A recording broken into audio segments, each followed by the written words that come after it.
What's going on, guys? Welcome back to Neeks Sports, episode 91 of the Neeks Sports podcast, and it is the season review.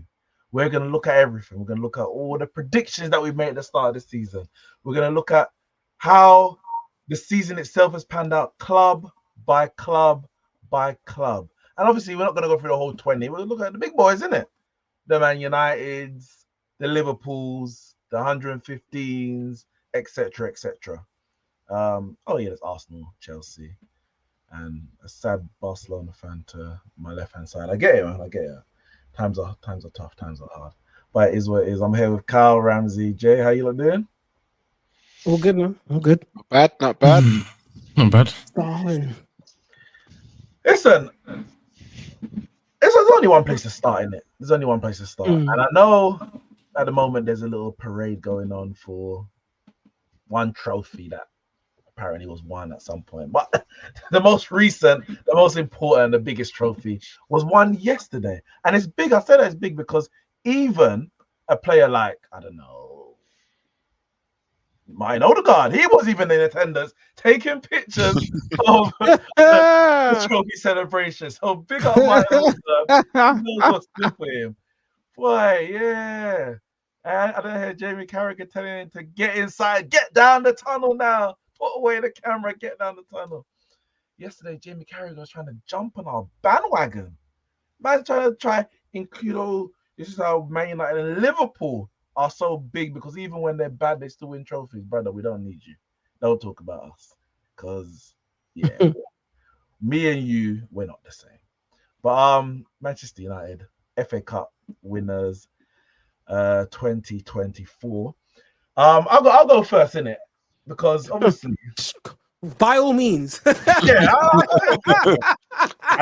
If anyone's wondering, Nat's not joining us today, but he has sent some videos in to give his perspective as an unbiased, quote unquote, Liverpool fan. So throughout the video, we'll be sharing different little clips that he has to speak about the different topics that we're on about. But I'll go first in terms of Manchester United. I'll get you lot's thoughts on the FA Cup in general. But obviously, the story around the FA Cup, the final this season, is very much a Ten Hag in or out story, which is I don't know, it's a bit unfair, I guess, to like the Man United players and maybe even the Man United fans, and maybe Ten Hag himself. But it added to the fact that his job was apparently not even just on the line, his job was gone, regardless of the result. And then we got the result that we got, and we ain't had nothing yet. No news. It's like, oh, was the reporter chatting rubbish? Is the reporter's job on the line after breaking such a story? I think it's Jacob Steinberg. Or is it that the owners or investors, new board in terms of Ineos, are they thinking, well, you know what, maybe we jumped the gun a bit. We got to wheel it back a bit because maybe the options that we thought were good ones, obviously, there's a lot out there who don't think so, and we don't want to make a decision maybe that rubs up the Man United fans the wrong way. But among all of that, outside of that, and I'll get onto my thoughts about Ten Hag later on. When I heard that news that broke on the Friday, I was like, I didn't even have hope. No, no football heart. I didn't even have hope that we were going to win this FA Cup. Really, it was a prayer on a whim. The ball is round, the grass might be a bit uneven. That's the best chance we got. And when that news came out, I thought, this is it. Like, how is this going to inspire the manager? How is this going to affect the players? And it disappointed me in terms of how that news came out. But I know the media is not there to be on our side in that way. So it was even more impressive when I saw the performance of the boys on the day. The result is one thing, and the result is the most important thing. But if we were to win this game, I think most people might have thought, if they ever thought we could, it would be like, oh, smash and grab, a little luck, Man City missing X amount of chances, and Man United, little sneaky goal, set piece. But especially in the first half, and I would say across the 90 minutes, the first half, we dominated the first half. And there's different ways to dominate a game. Like I said, Man City had 75% possession, whatever. we rain shots on our goal, 20 shots a game, whether it's Luton or whether it's Bayern Munich. It don't make a difference. Bernardo Silva had the only shot on target in the first half, which was some P-roller from about 25, 30 yards. That is the control that we had over Manchester City in that first half.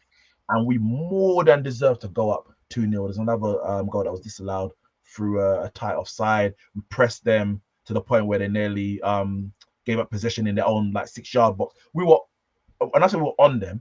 We pounced on any area, any point, any moment where we could. And I'm like, bro, like how? Where was this? Where was this performance all season? These guys are frauds. They've been waiting. It's like maybe they gave up halfway throughout the season for we'll just wait for this FA Cup final. Not halfway through, but whenever. All right, the FA Cup will turn up against Liverpool, and then even against Coventry for 70 minutes, we were like, turn up. Yeah, this is comfortable. We're gonna try and win the FA Cup because there's nothing we can do in the league, and of course we know we nearly threw it away. But yeah, that performance was a complete performance. And I was sitting there thinking, maybe Ten Hag was onto something. Man's talking about injuries for so long. Maybe having a few players back actually makes a bit of a difference. Maybe having Varane and Martinez as your centre-back pairing makes a bit of a difference. It does make a bit of a difference. I know there's other issues as well outside of the injuries. But obviously, he bangs on about it. He's trying to save his job. It is what it is. But I tell you, if anything's going to save his job, forget all the words. That performance and the fact that he's now won 2 trophies in 2 seasons. My question at that point is like, how do you sack him? And who do you sack him for? If you're sacking a man who's won 2 trophies in 2 seasons on the back of us not winning a trophy for 5 years before he joined, the person you're sacking him for better be a categoric, no questions asked upgrade. Someone who you're saying, I know we won the League Cup and the FA Cup, but we won the Premier League and Champions League. So let's go and get a guy who we know is going to go win us the Premier League and Champions League. And, as certain as you can make those things. Not some of the names that have been going on. And I said, I'll speak about that maybe a little bit later. But, yeah, the performance of the day, my guy, Cobby, who Ramsey and Kyle refused to rate from November until now. Yeah, I said it. It had to be said. What are you looking at? Yeah, they refused to rate until this day, putting a man of the match performance at Wembley. And him and Garnacho, the 2 youth from Carrington, yeah, they made sure Manchester and Wembley was red. So yeah, big day, big trophy. And yeah, I'm just happy, man. I'm happy. I can't express that anymore. Happy for Ten Hag, happy for the boys. And a good end to a difficult season. But yeah, anyone could go next. There's a fantastic monologue there. But yeah, let me know what you're thinking. The FA Cup final, Man United deserve it. Man City bowled it, maybe the Pep bottle it. I don't know. He spoke about his own tactics. Well, yeah, what are you thinking? I think go on. I'm just trying to understand. Like, is it because this league was done? Is it like because I don't know. Like, I'm not trying to take anything away from Manchester United. Obviously, at the end of the day, you play. But like, is that a factor to like? Is that a factor to it? Should we move the FA Cup before the Premier League so it doesn't lose that kind of edge? And not just in general, because it's like, how does a team that it's been fantastic all season, after they, win the final game of the season, they've like just turn up, like get absolutely dominated by one of the worst teams this season and literally have given Manchester United life because they were not this loud for the whole season. They've been in the trenches, down bad, really down bad. And then all of a sudden, they're making the most noise. So it's just like, I'm not taking anything away from Manchester United because obviously, you won it. Congratulations. But we have to study this. This needs to be studied. Like, how did this happen? Like, Manchester City all don't get played like that at all. What? No way. No, it's crazy to me anyway. What are you saying? You saying Ten Hag masterclass or? I'm just saying, this is why if we go back to, it's a bit off topic, but I don't think there's any other manager. Like, I think all the managers at the moment that people are talking about are all in and around the same level. When I see all these people saying, no, I want McKenna, no, I want Amron, I'm like, you're comparing like two sizes of the same thing. Like it's the same bad apple. Like it's not a bad apple. I would say they're all around the same. They're all around the same. So I don't think I think there's obviously Klopp and Pep, top managers. Then you've got a couple that sit right behind him, like Ancelotti's, give or take. And then afterwards is everyone else. In all honesty, like I think that's where we're at. Some people might say, "Oh, Xavi Alonso's better." And I'm like, no, like we ain't seen nothing. Like, ooh, he went unbeaten in Germany. Does that mean anything? This is on one season. Like, there needs to be more data. There's not enough data for me to say that he is better than this person. Like, that's the state of where managers are at the moment. For me, I personally don't. But like before, you can be like, "Oh yeah, that one's good. Oh yeah, that one's good. Yeah, he's definitely here." And but now it's just two the best, and everyone else is probably a toss up, like give or take. And I think that's also comes back down to like the whole system football. And I think system football kind of has like damaged like managers. I think if I'm saying it the right way, because it's like they come in, they have their system, you play it, and then after a season, it's like, how good is it really? Like we look at De Zerbi, or however you say his name, came in looking good. Everyone's like, oh my god, he's the next thing. Based on what, guys? Based on what? But yeah, that's just my thought. Obviously, we moved from Manchester United there, but I don't think Erik ten Hag is a bad manager. You know, he showed his stuff at Ajax, and he's won the two trophies. You're saying injury tax. You're saying like he's won his two trophies. With the players he wanted. I don't know. He didn't want Casemiro. He wanted De Jong. Like whenever he has his Martinez and his Varane, he has a decent squad there. Like man, you need to look at it. Manchester United. They had a decent run out before, not this season. I'm talking about before, when everyone got the hype thinking it will go on to be better. This season, but obviously didn't turn out that way, injuries and stuff. But at this point, you just gotta give him a chance. Like, there's no point sacking him because who you're gonna get is gonna deliver the same or even worse. So unless you're getting someone that's guaranteed, well, I say nothing's guaranteed, but if you're getting someone like you said with pedigree in the game, that can actually bring results better than that, which I don't think there is available really, then good luck. By the time names like Mourinho are being tossed around, you know, so the market's bleak.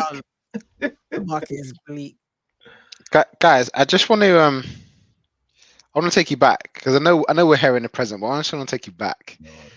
I want to take you back. I want to take you back to a summer's day on Sunday, the 21st of April, around about 6:09 p.m. Just as Coventry City put the ball into the back of the net to make it 4-3 in the FA Cup, and Man United are on the brink of crashing out, I hear the words, sack him now. Now.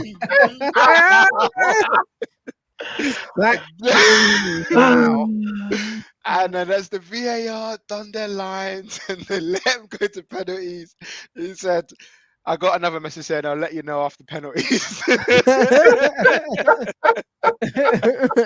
And here we are discussing whether or not there's better manager out there to sack him down for.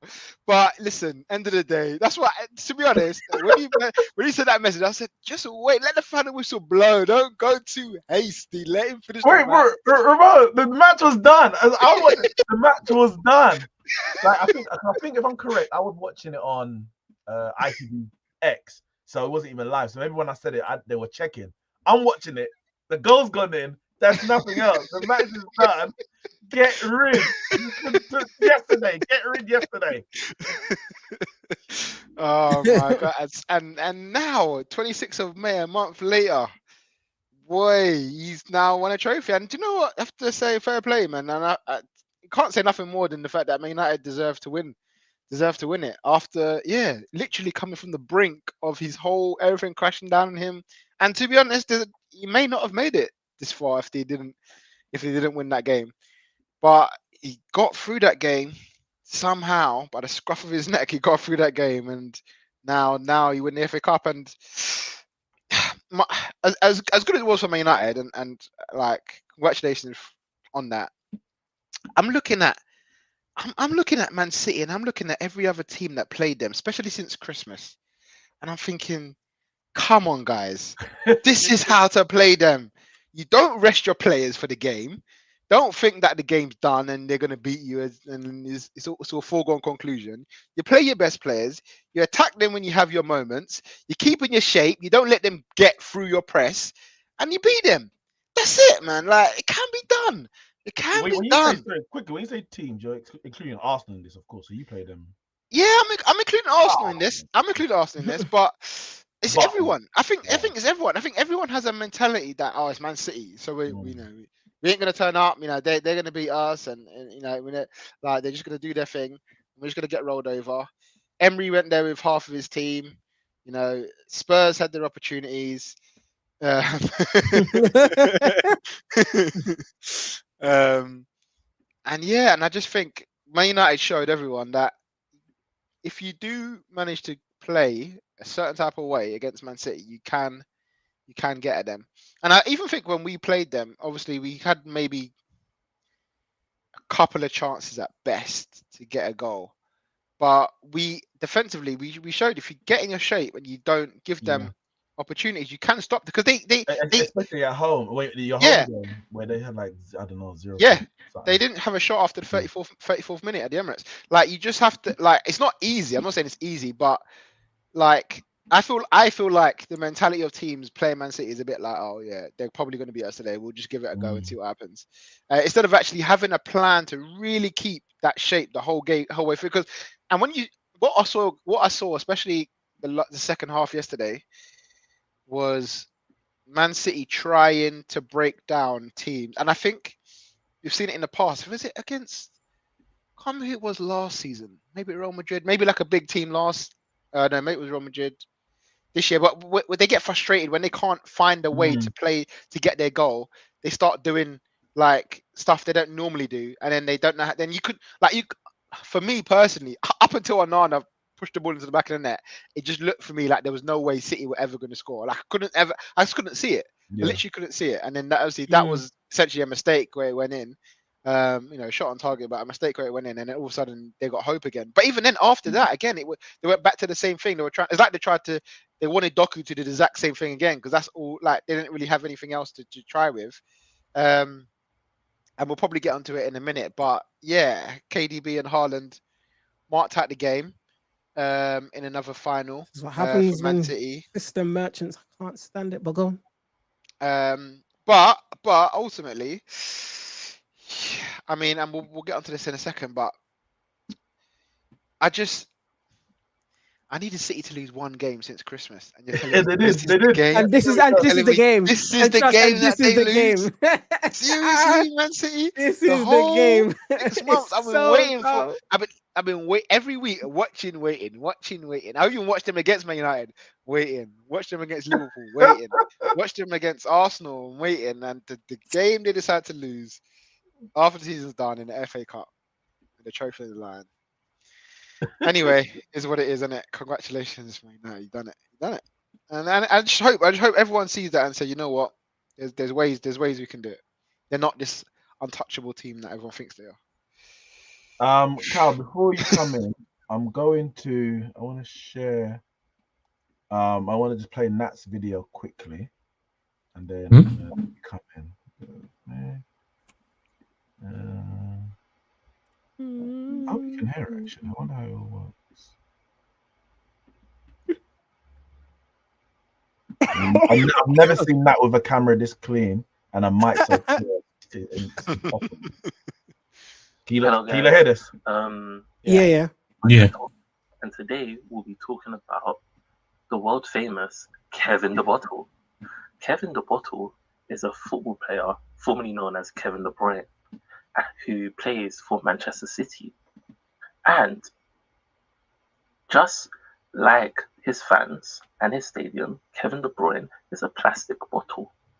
Because in major finals, when his team needs him the most, he's never there. He's never there. Like, I've never seen such a player get hooked at the 60th minute, the 50th minute, because he's playing so bad, and then be replaced by an inferior player, someone that's not better than him, and then they do better. It's crazy. It's crazy, man. But Kevin the Bottle, yeah. I've waited a long time for this. I have actually waited a long time for this. I've collected evidence. I've watched the games, yeah, and I can safely say Kevin De Bruyne bottles it in big games, yeah. I'm gonna leave it there because it pretty much says the same thing, you know, and that likes to ramble on sometimes. No, but yeah, that's Nat's thoughts. Kevin De Bruyne is putting the blame firmly at his feet, or at least a lot of it. But yeah, Carl, what's your thoughts on the FA Cup? You agree with Nat? It's all on De Bruyne? I mean, it's hard for me to. I don't really have any say or judgment on where the fault is at in terms of that particular final, because as you lot already know, I went Comic-Con on Saturday, so I haven't actually seen the game. I was at Comic-Con on Saturday whilst you're doing the height of the football match in the FA Cup final, you know. So that game was at 3 o'clock kickoff. I was at Comic-Con from 8:30 in the morning, left at the in the evening. So I actually haven't seen the game, and obviously today's Sunday. I haven't really had much time to watch highlights or catch up on it. So I have not even seen a minute of the game. So it'd be unfair for me to pass judgment to say, oh yeah, it's Kevin De Bruyne's fault. Another final he hasn't performed in. I mean, I believe what everyone said. He didn't perform. He played poorly. He got subbed. But in terms of saying, is it his fault? I mean, I can't say. I didn't watch the game in it. But I will say that one thing that did disappoint me is that, so Joshua, who's my cousin, who went Comic-Con with me, stayed over at my house for the night because obviously Comic-Con was a lot closer and easier to get to the Excel Center from my house than it is his house. So he stayed over. And the whole Friday and the whole Saturday morning, whilst we were going there, I was like, Joshua, this offer, and I'm here showing him the offer on this thing that I'm seeing. I'm like, Joshua, it's a new customer sign up. I don't have the app. You don't have the app. We should both sign up, and it's a new customer sign up. Max bet £40. The bet was for new customers sign up, we will offer you 100 to 1 Man United to win the FA Cup. I said, Joshua, there's no way in this world that I don't take the offer. I download the app, I sign up, and I just put 40 quid. He goes, but Kyle, Man City are going to win 5-0. I goes, Joshua, they're not going to win 5-0. I 100% expect them to win, but it's not like they're playing Coventry or they're playing MK Dons or something. They're playing Manchester United. Anything can happen. I said, cast your mind back to last year's FA Cup final. It's the same situation. Man United had a horrible season. What was the scoreline? Oh, I can't remember. It was 1-0. And it wasn't even comfortable for 2-1. They won by 1 goal. It was 2-1. And it wasn't even comfortable for them. It wasn't even like they played Man United off the park. And I'm like, Joshua, this is the same thing. Like, it's an FA Cup final. Man United are going to forget the horrific season they've had, and they're going to play for the occasion. Be like, all right, we're at Wembley, we're in the final. Anything can happen. And worst comes to worst, okay, I lose my 40 quid. Man United lose the FA Cup. I can bance Neeks about it. I don't have to mention that I lost £40 on it. It's no problem. It's no problem.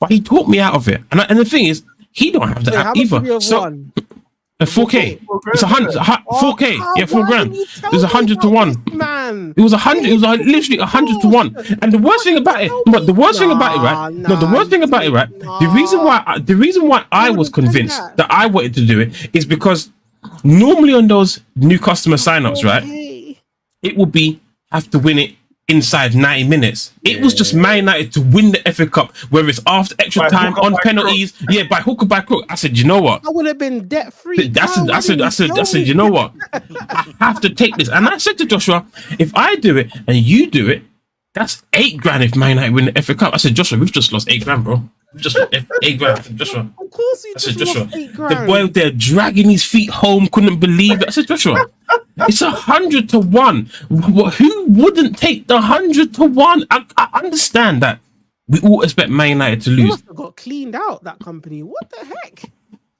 Couldn't believe it, man. I don't even know if I would take a bet. Not because I didn't think we were gonna win, but I'll be like, and I didn't think we were gonna win, by the way, even though I predicted 2-1, but that was just a hope more than anything else. But I don't like to put those karmatic energies in the air. I start betting we're gonna win, we get slapped. I was like, you know what? I gotta leave. I gotta stay as far away from this as possible. And whatever happens, you know what, Kyle? I thank you for not putting that on because You know, we put that on and then it gets smacked 5-0. But you say that. No, but you say that. Know that many a man put it on. I know, but you didn't, and we won. So it don't work like that. It don't work like that, man. That might have been the key. I know it doesn't. I know it does, but I'm just saying, butterfly effect, innit? Someone gets wind that Kyle put on 40, and Anana throws 2 goals into the back of the net instead of 1. Like, yeah, you know, Paqueta and them thing. But yeah, other than that, I don't really have much to say on the game. I say congratulate Man United. It made the whole season on a whole look brighter for the future in the sense that Man City didn't clean up. I mean, they were there and thereabouts in every competition as you expect them to be. I mean, okay, the League Cup. I mean, they kind of went out a bit early in the League Cup, but obviously they were in the Community Shield. They won the Premier League. Were in the FA Cup final. Lost to Real Madrid in the quarterfinal of the Champions League. I mean, they were there in the latter stages of pretty much all the competitions as you expect them to be. But the fact that they've come out of the season with just 1 trophy, it just makes the future look a little bit brighter in the sense that all right, for the rest of England. Yeah, for the rest of England. Yeah, like all right, other teams can get something out of the season. It's not all doom and gloom. And you know, Man City look far more vulnerable than they've ever had before. And I say vulnerable, not that the team isn't good. It's that Man City don't have the same squad depth that they've had for the past number of years. Like from I would say from about maybe 3-4 years ago. And I think it all started from when they sold like Jesus, Zinchenko, Laporte, like etc. etc. Yeah, obviously Gundogan went Barcelona and Mahrez. Like there's a lot of players that's left the club. And obviously they've replaced them, but they've not replaced number for number, if you know what I mean. They've replaced them, but not number for number. Like there's a lot of players that and also not only that, some of the players that they've bought, they're just either they don't trust in and don't play them, or they've just been injured, like Nunez, like Phillips, Calvin Phillips. Oh god. Yeah, like there's some players that don't even play. They're part of the squad, but they just don't play because they're not trusted upon. So Calvin Phillips was even on the bench yesterday. He's on loan, isn't it? Yeah, but Isn't he on loan? oh yeah, he's on loan. Yeah. He's on loan at West Ham. Well, I mean, obviously it's ending now, but yeah, he wouldn't have been there. yeah, so obviously, I feel like Man City look a lot more vulnerable, and obviously the look of the future of English football, it may all well change because Man City may just say, okay, forget the 115, let's make it 130, and they just go out and buy a second squad, you know, to back up to everyone else. Like, go and buy another striker, another winger, another centre mid, another defender, and then we're just like, well, now there's definitely no chance for us, but for anybody else. But yeah, it was a good season in total. It was a good season. I enjoyed the season. It was a good season, and you know, everyone played their part. Like it was a three-way race for a large part of the Premier League race. Obviously, Liverpool fell off towards the very end.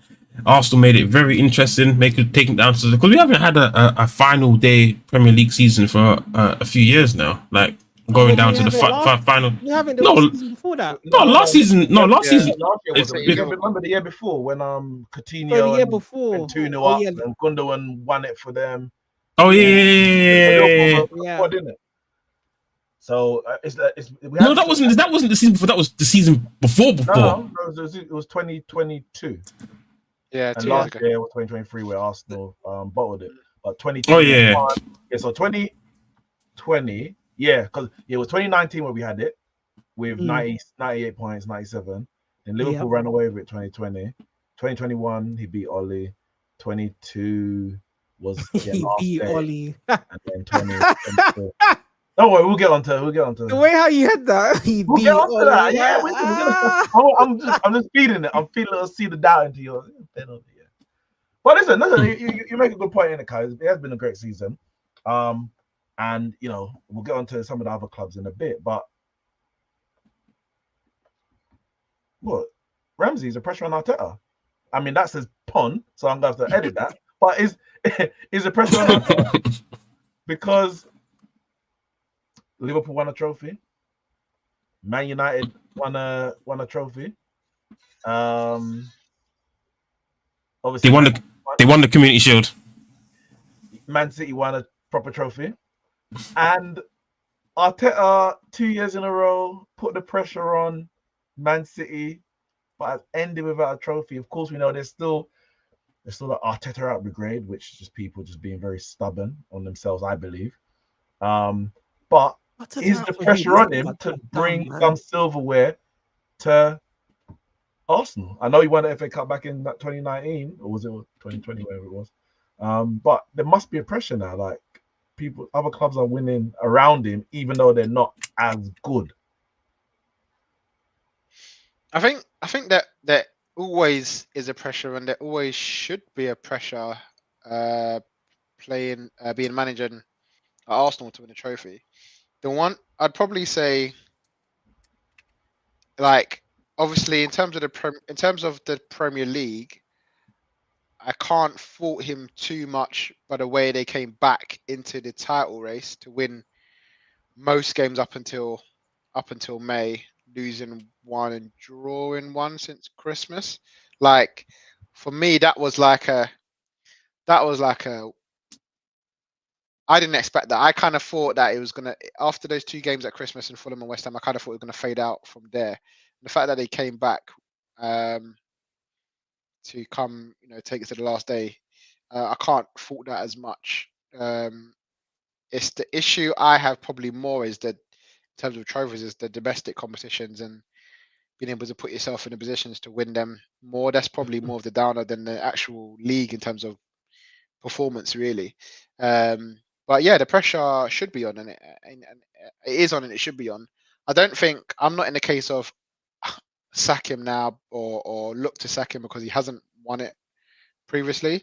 Because I can see the progress, as I mentioned last year, I can see that this team's progress, and then there was pressure on this team now because you're now the start of last season. No one was thinking Arsenal were going to challenge for the league. It was the hope was that they would get top 4, and the start of this season was okay. Right now, you've challenged for the league. Can you do it again? Can you push Man City all the way? Can you get better this year? And they have somehow. Like they started great last year, and they didn't end great. This year, the start was slower. It wasn't slow, but could have been better. And it ended brilliantly. So it's about now putting those two together and trying to go again. But yeah, I think now the pressure is on now to go. You can't just go for one trophy now, especially in the era of Man City. You can't just go for put all your eggs in the Premier League and try and win that. You have to go out and try and win other competitions. And it probably shows again our squad maybe just isn't good enough or wasn't good enough last year to do that. We couldn't just rest players against West Ham in the League Cup and Liverpool in the FA Cup and just go and beat them.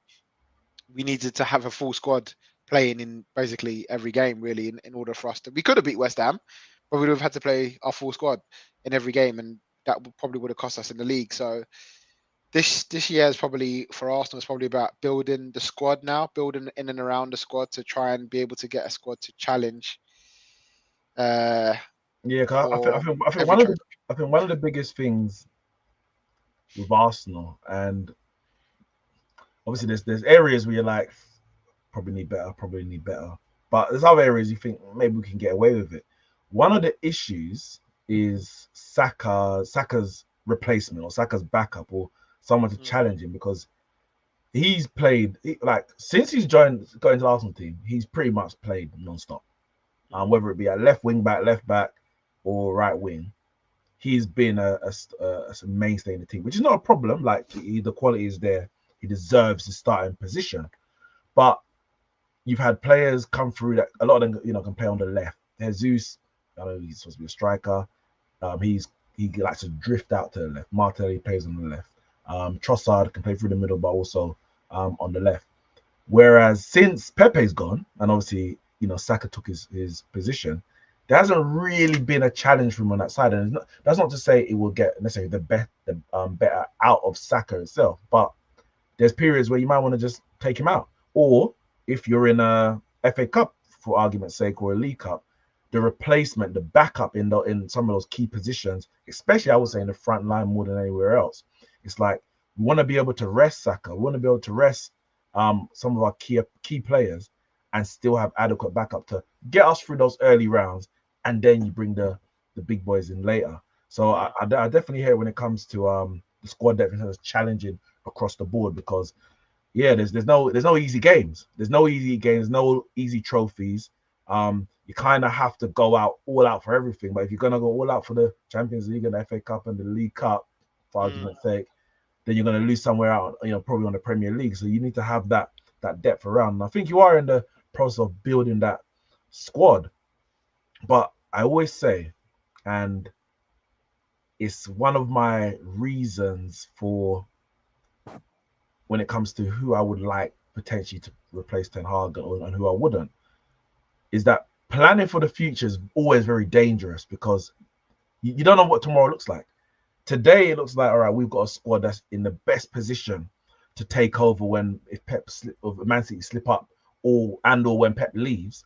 But next season, if Arne Slot hits the ground running, then Arsenal's have got a fight on their hands just to be the second best team to City, let alone go and win it, for argument's sake. And it's like, when you're in that moment of this is the best we're playing, or this is the best we've played for X amount of time, you've got to win. You've got to go out and get that. Spurs had 5 years of challenging, qualifying for Champions League consistently. 2 years challenging for the title, the second one more so than the first one, which is kind of similar to you lot. Got to a Champions League final, lost it, and it's all fallen down since. And it's like, in the moment, it's like, yeah, we're on a better trajectory than X team, Y team. We're doing X. But then if you don't capitalize, all you have in that moment is maybe fond memories and good feelings of what might have been and ultimately wasn't. And it's like, what do you do to then make sure that there's, as some say, you need to prove that you were actually good. Because if this period ends and you don't win anything, there's no proof that you were good. There's proof that you came second. But when everything's written down, it's about who won what. And I feel like that's where Arsenal's thought process, I'm sure it is, but that's where it needs to be.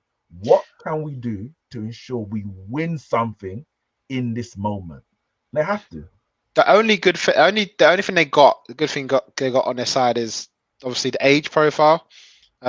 There's players that are coming into their peak years now, so it's not like we would have said that about Dele Alli. Yeah, But I think it's not like, when you look at a squad and you think, right, that was probably their last chance. That was probably like they came to their whole, maybe even with Liverpool. You look at their fate, that was maybe the best players are kind of past the mile. You're looking at who are their best players: Salah, Van Dijk, Alisson. They're sort of going past the stage now. They need to rebuild. Whereas Arsenal, we said it last year, the squad was quite young. Now they do have to win it now. Like, they do have to start winning stuff now, but they've just got that little bit of edge where it's like, okay, they've got the youth on the side. And the second thing is they've got their best players tied down for a little while. So it's not like I don't see their best players leaving this year. Maybe at some point they may decide to, but they've got that maybe a little bit year or two more with the squad, that players that they actually want. So they need to. So this is why I said they need to do it now. They've got a manager that they want. They've got the players that they want. The players want to be there. So now, can they now go on and bring and I agree. They don't want to be that team that almost did it and never won anything. But ultimately, you got to improve. And someone said to me this year, like, how can we improve? We've done so well. But ultimately, we got 89 points this year, and 89 points in this current era is not enough to win in Premier League. You're averaging 91 the last 10 years. Premier League winners average 91. So ultimately, there's a step further this squad needs to take to win the Premier League. You would have thought winning all those games from Christmas to now is going to be enough. But then you look back and say, okay, where did we lose it then? Okay, well, we lost it against Fulham, West Ham, we drew games against Spurs and Chelsea earlier on. Like, these are the games you got to now start. It was that 2-0 Aston Villa at the end of the season, man. Yeah, I mean, but that's what. But I mean, like, if you look at that whole run from January to May, losing that one game, I wouldn't put it all on that one game. I mean, that was the obvious. That was the obvious one. The team that finished fourth. Yeah, that was the obvious one. When you look, we should have just won a game. Yeah, but that means you're saying we should just won every game from January till May, apart from Man City. But that was but that's the crunch time. That's when it's the end of the season. You only got a handful of games left. It's because you see, because you know you go into it, right, and you're like, right, we lose to Aston Villa. There's a very good chance here that's it. The title's done, and that's what happened. The whole of from January to May. No, it was. No, it was. But it's not like a game. You say, oh, we lose in January, and that's it. The league's done. We still got months of football left to play. Anything can happen. But when the Aston Villa game is, and you look at it, and you're like, all right, I don't know how many it was. 3 or 4 games left after that. You look at it and you think, all right, if we lose to Aston Villa here, that's it. It's done. And it happened to be done. That was it. Man City won every game after that. You know the crucial thing about the Aston Villa game? I think it was I can't remember who alerted me to one of the people on Gary Neville's overlap. Probably Gary Neville himself. And it was sandwiched in between the Bayern game, wasn't it? Yes, so you had a Bayern first leg, which you drew. Then you played Villa. Then you lost to Bayern in the second leg. And it's like, because the fact that it came at the end of the season is, I want to say here nor there, but it is what it is, coincidental. It can come at any point. You're going to play them twice at some point. It came at the end of the season. But because you are now balancing 2 competitions where you have to play your first team in both of them, and it's not even just a physical element to it, but the emotional kind of, we got to go again, and we got to go, and we got to give everything, and it's Champions League, and there's pressure to win, to get a trophy, and all that kind of expectation and all that kind of stuff, the history, because the performance in the first half. No, sorry, the performance in the second half against Bayern in the first leg, and what am I thinking? The second leg, maybe it might be the second leg, and the second half against Villa were like identical. There was nothing. Like, you had nothing. You had no energy. You had no ideas. You had no spirit. But then all the games before that and all the games after that, you had it. But it's like in that moment, it's like everything just came on top. Oh my God, we're playing Bayern. They're the worst Bayern that we've ever seen. There's a pressure that we're going to win. Oh, and then we don't win the first game. It's like, oh my God. All right. Maybe it's advantage Bayern. And then we've got this game against Aston Villa. They're going for that. And I think all of that just got too much for Arsenal and the selection of, let's say, 13, 14 players that you've been relying on all season. And in that moment, it was just like, and then once you got knocked out of the Champions League, and I guess the quote unquote pressures now on Man City, everyone expects, well, from that moment, Man City ain't winning it. It's a bit easier again. It's a bit lighter again, where you can go out and then win the rest of the game. So the Villa game, for me, you were always going to drop a point. Yeah. After that Man City game, you were always going to drop a game. It was whether it was us, Spurs, or Villa. Ultimately, it was Villa. You were going to drop a game, which is why I think that Man City game was so important. Again, it's not about people say, oh, yeah, we got 4 points off them. We have to win the other games. But that's like saying, as you said, well, yeah, if we win every game this season, we win the league. We know that it's not going to happen. So it's about those crucial moments. And I think in the moment that Man City were in, where they were struggling, they played Liverpool, fortunate to get a draw at home to Liverpool. Diaz missed a few chances. And then you lot were flying and you went there. it's like you had to just strike. You had to strike. You had to make that gap nearly insurmountable to the point where Man City don't even believe that they can win the league. Because once they go in front in a run-in, there's no catching them. They ain't been caught since they've been ahead since 2012. They got back ahead of us in about 5 games to go or something like that, and we couldn't get back the lead. They did the same against Liverpool back in 2019, and they did the same to you last season. In terms of how you beat Man City, in terms of beating them to the league, you have to do what you did last year and see it through. That's it. You have to go up, burst out the traps, leave them flagging, and then you just get over the line, get enough points to make sure that they never go in front of you. That's what Liverpool did. In 2020, they went out of the traps. I think they drew 1 game against us, and the league was over in March. Effectively, it would have to have been a complete catastrophe for Liverpool to throw it away. So you need to combine this, your start from 2023 and your end from 2024. 1 season, 94 points, you win the league. That's kind of what we're dealing with, which is it's crazy. I also think the Bayern defeat, one of the things that also cost us from the Man City point of view was the fact that they lost on penalties to Real Madrid. Had they also gone through that game, knowing that they also had to play a double header against Bayern in the middle of those games, I'm not saying they would have dropped points, but again, they have to now overcome the pressure of all of that with it. The fact that we went out and they went out, and also us dropping points against Villa, it was that right. They also knew that right. If we win every game, we win the league. Like they knew that they knew they had that in their hands as well. But for me, as I said, I'm as much as they are key points, the Villa and the City game. Not beating Fulham this season, home or away, losing away at Fulham, and looking at West Ham at home, you just can't lose those games. You can't lose those games and expect to just we'll win the Premier League elsewhere. Like in this day and age, you can't. And we got. Wait, didn't Villa also do the double over Arsenal? Yeah, but again, as Neeks was saying, because they're a top 4 side this season, it's like it's not. You need to kind of beat them, but I can understand where you might lose points to some of the better teams in the league. It's the other teams where you need to kind of beat them. Yeah, it's the teams underneath that you have to win. It's the same like when we all play FM. It's like you have to beat the CPU. The only place you can drop points is to the humans, because you drop that 1 point to the CPU, that's it. It's over.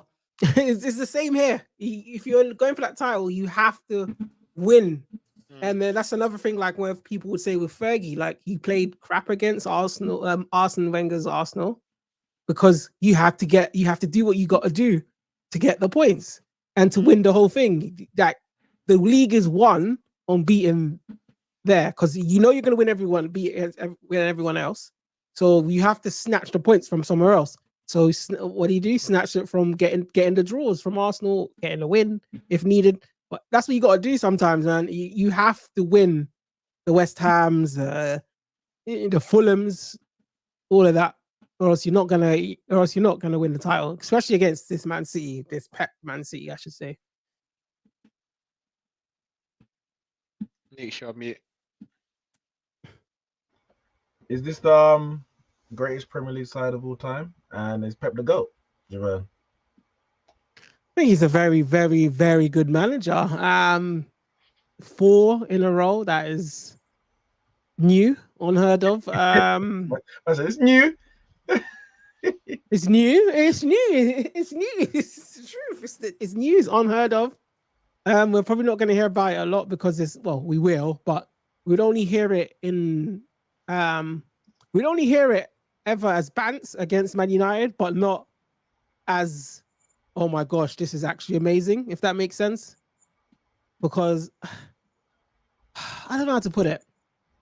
Like, if it was, I say Aston Villa that had won 4 in a row, everyone would be like, oh my gosh, this is amazing. But because it's Man City, the fan base, the whole stigma of the fan base, and then obviously they're going to use it against, they're going to use it as a stick to beat Man United with, oh yeah, look, this team went and done it before you did, kind of thing. Like, so I don't think it will ever be like, yes, it's a good thing, but I don't think it'll always just be used as a bant towards Man United. That's what I've seen it as. Straight away, what's the first thing I saw? Is he better than Alex Ferguson? Man United couldn't do this. Like, it was just instantly negatives and not like, oh my gosh, this is amazing. This is unprecedented. So it's definitely, if you take all the bants aside, it's a fantastic achievement. No one's been able to do it in the Prem, and he's finally come and done it. Charges aside, because at the end of the day, I always say, let people do what they want to do with their money. It's their money. How are you telling me how to spend my money? The only reason why they did this is because you're telling them how to spend their money. If you can let people spend their money how you want them to, this would have happened anyway. So so for me personally, this is what's going to happen.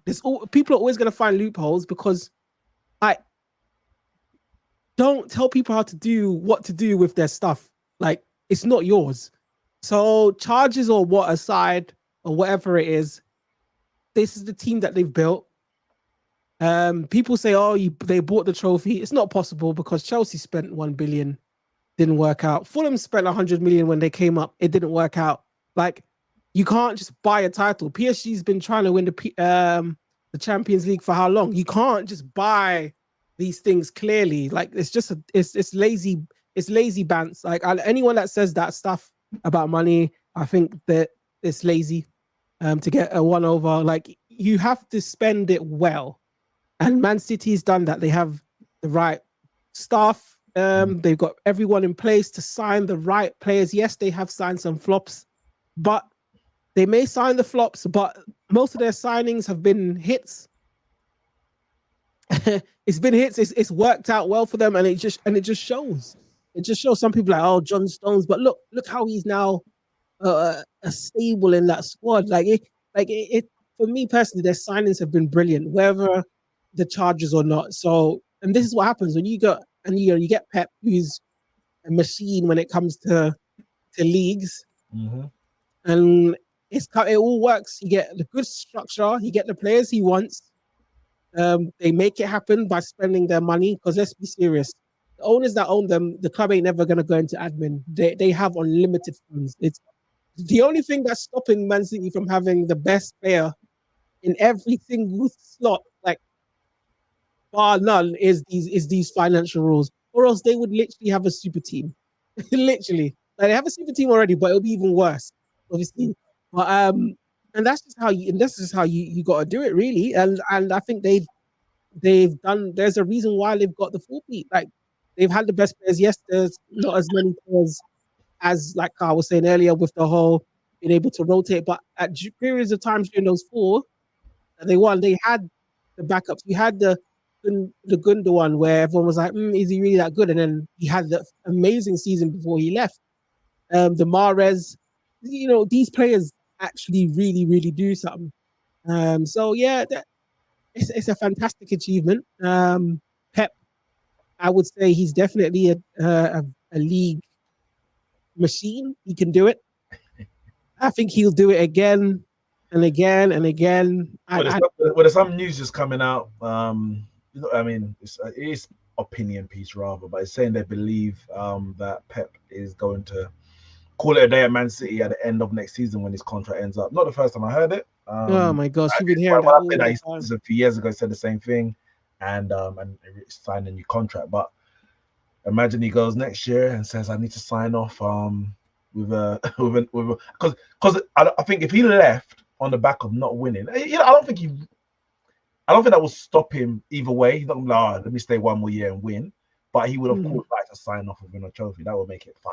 If he made it 5 Premier Leagues or potentially even the Champions League, that would be crazy. But Kyle, on the reality or the imagine that a 5-peat. Nah, that's it. He retires as the best in the world ever.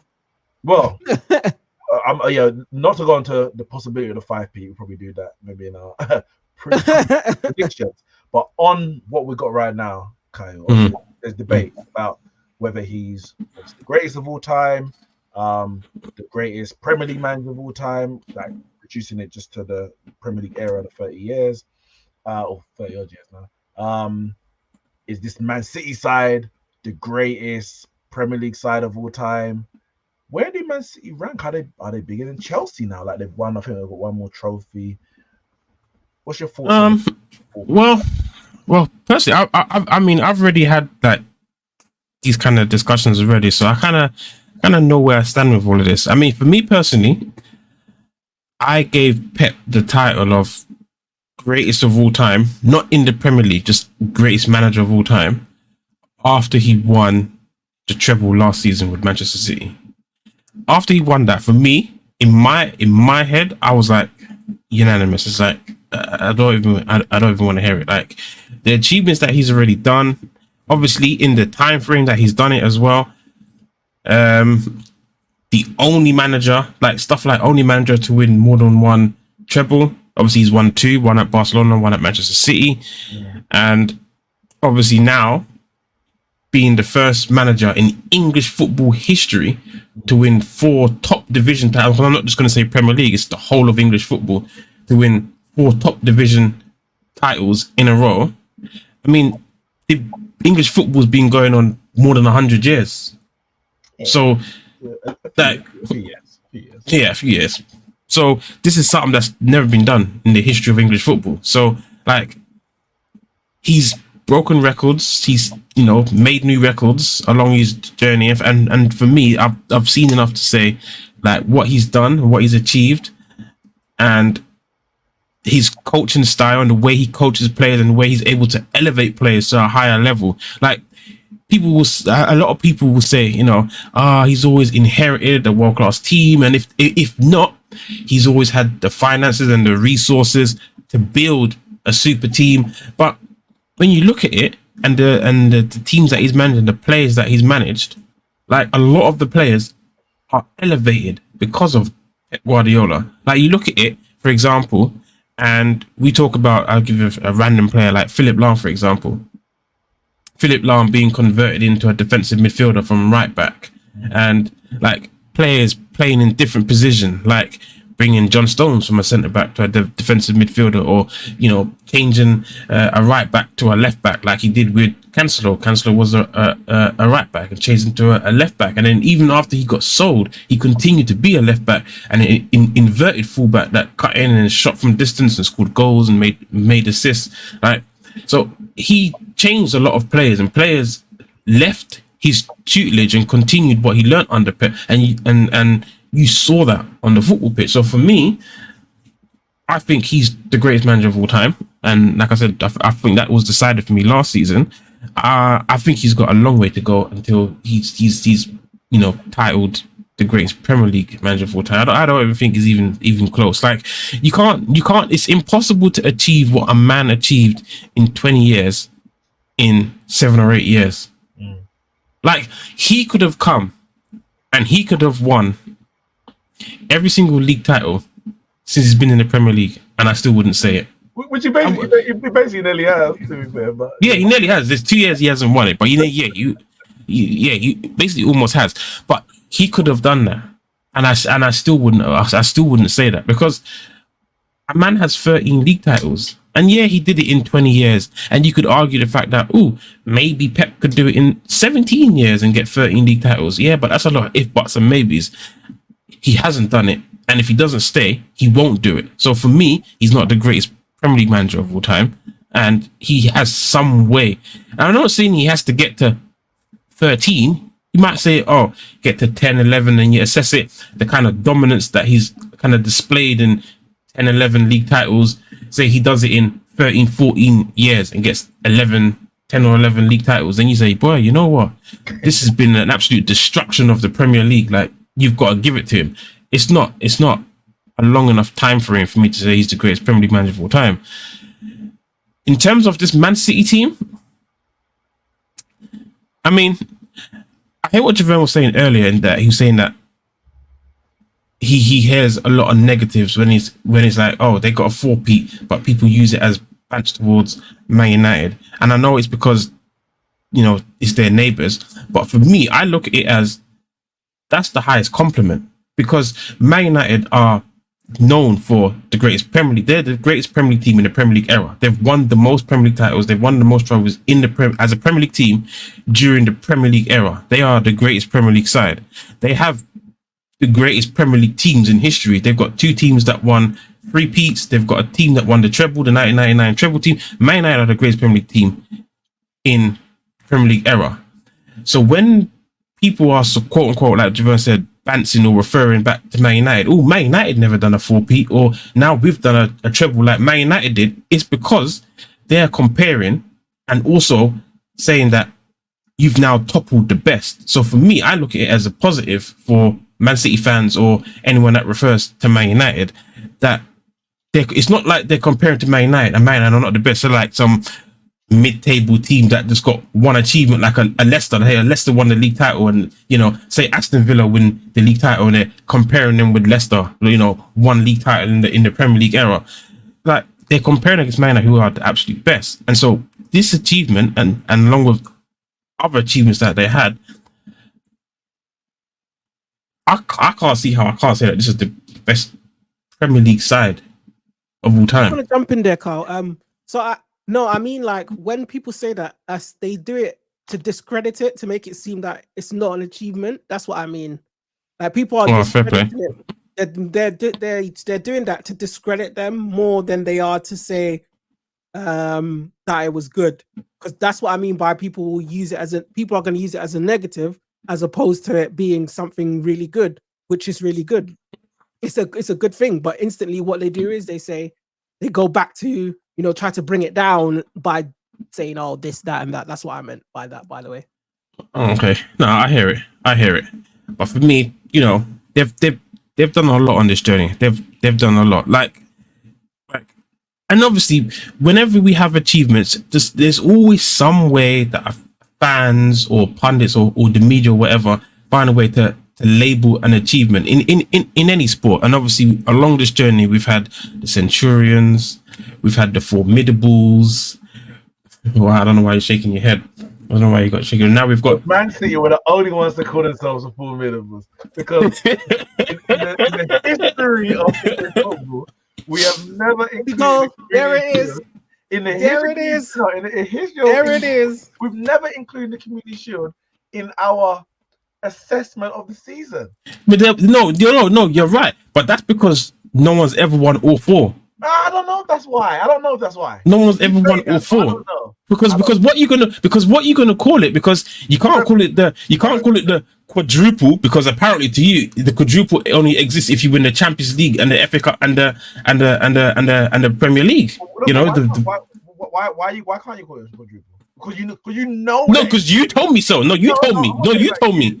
I'm not saying you. Man City didn't call it the quadruple because they know that it's insignificant. So they just try to find a new word to make it valid. Listen, it was a great season, and they won 3 domestic trophies, isn't it? Like, and then a plate. They won a plate. The plate fair enough, isn't it?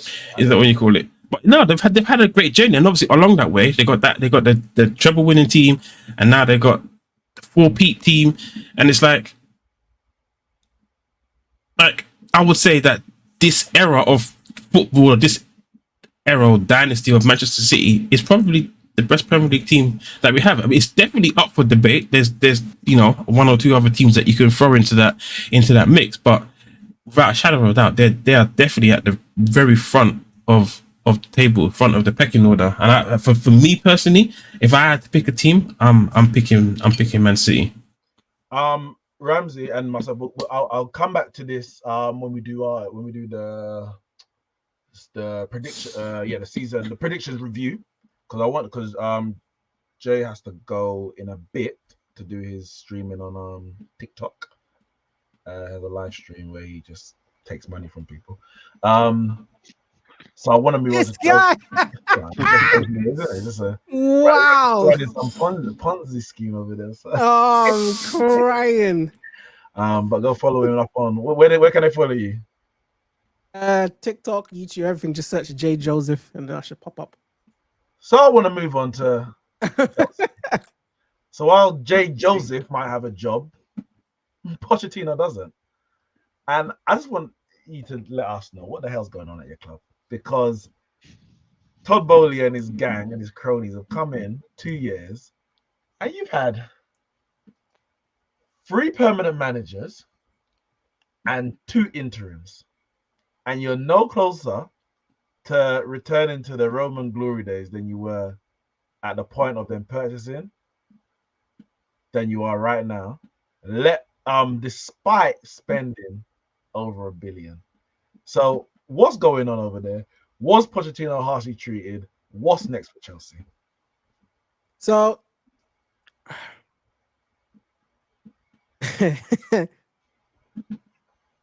the troubles at the club started way before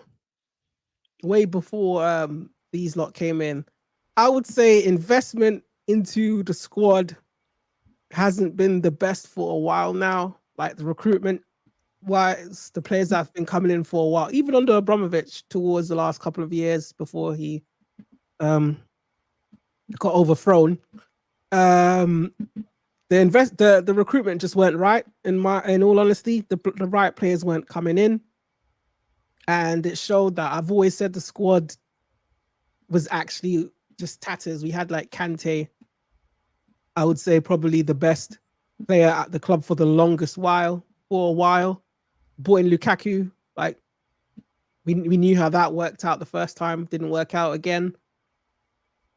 We just look at the squad in a whole. Like it just wasn't there. The midfield of Jorginho, never rated.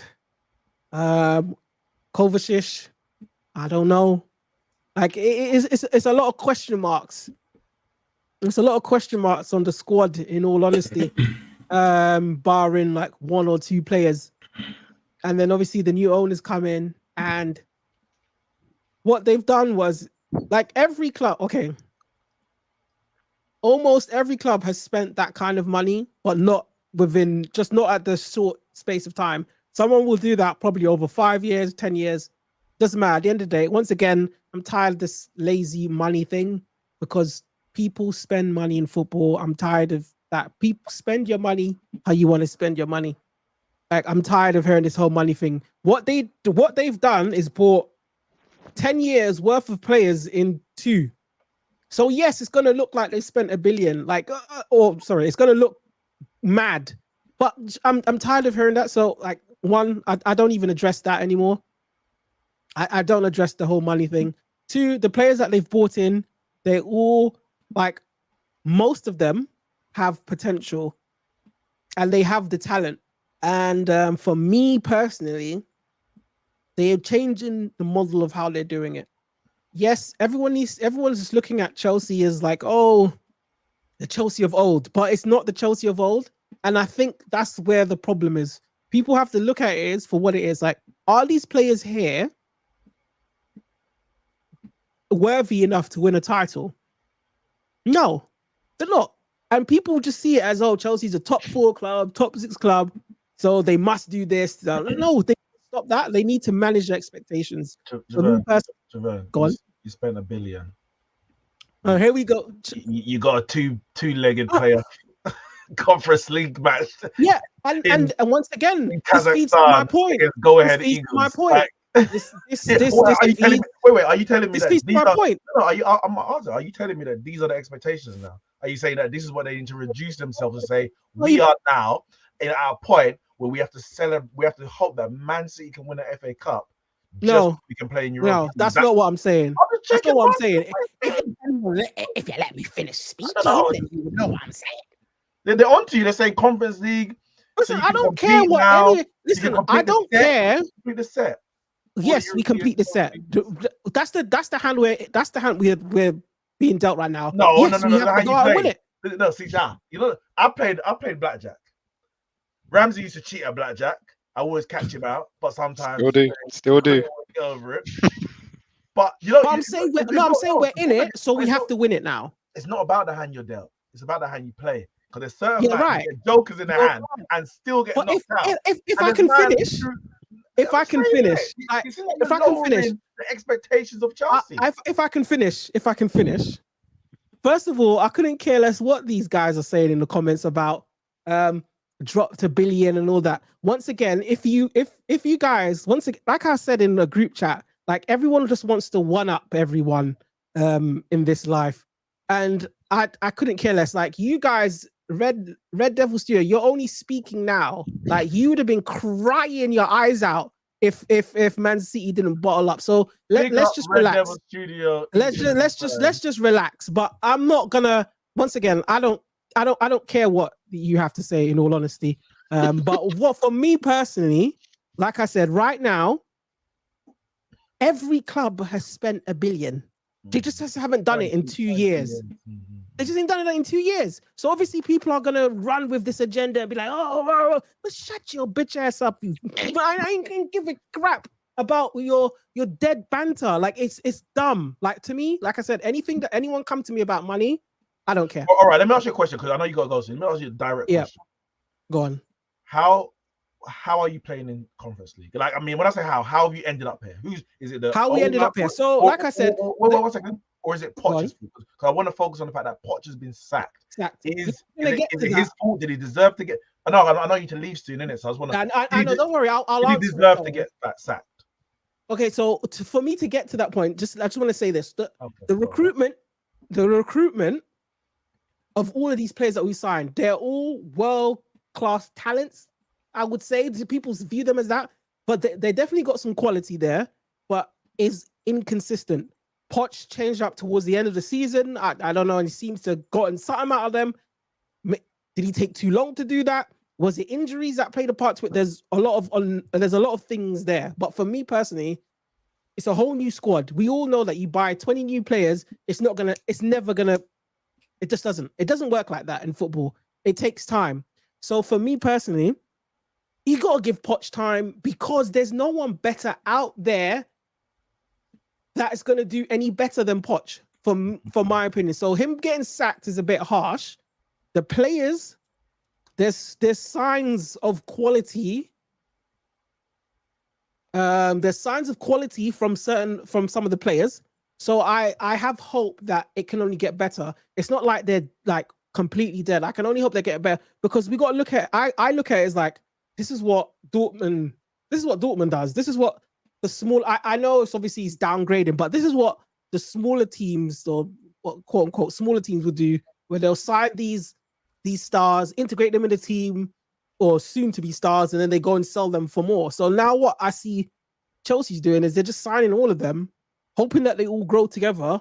Maybe they'll sell them in the future, or they now created a super team if it all works out.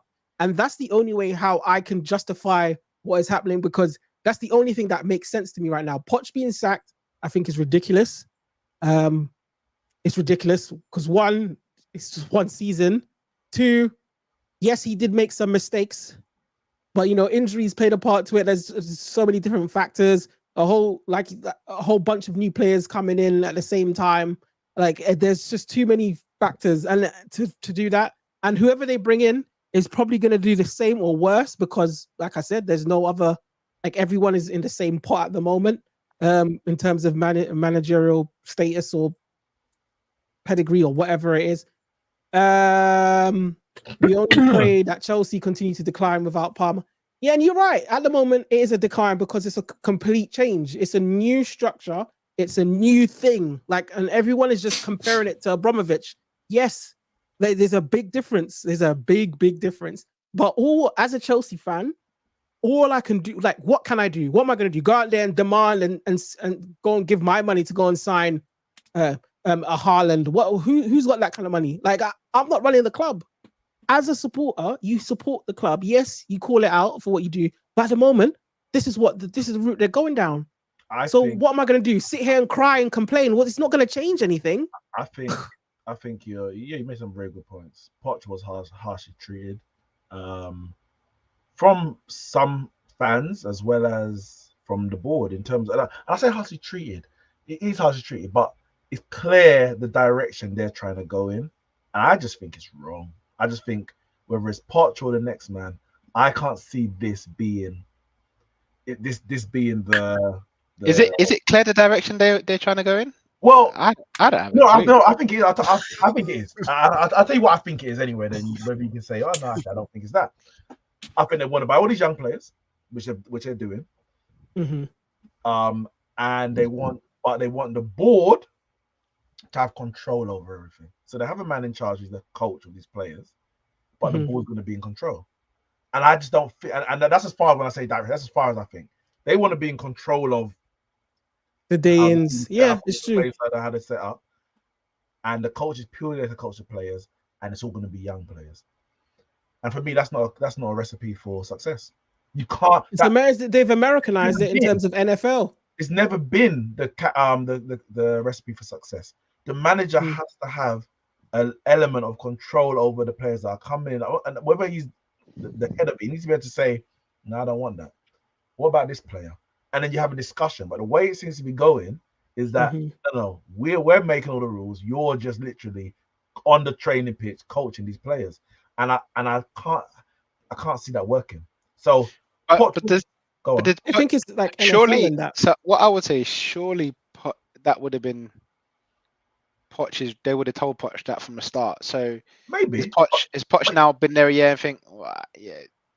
I think it is kind of. I think you thought, all right, I'll do it. All right, let me come in, and then once I maybe prove myself or do a little something, then I can try and muscle my way around. And maybe they didn't do as good as he maybe needed to get into the Champions League to really throw his weight around. And then they had this meeting at the end, because that's where they came out as mutual consent, where it's kind of like, I think they're saying, this is how it's going to be. Can you get on board? And he's saying, I can't get on board. And so I think, I think he could. I think he could have stayed.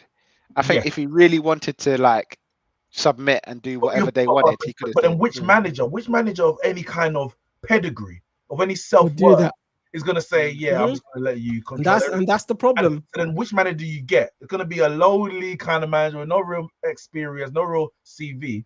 And then you're expecting him, he's going to be the one to take you through. And it's like, Chelsea become just like a crash. You come there, take your children there, have a good time, build up yourself. And then when you're ready, you go to the big boy school. Like, yeah, that's what's happened here.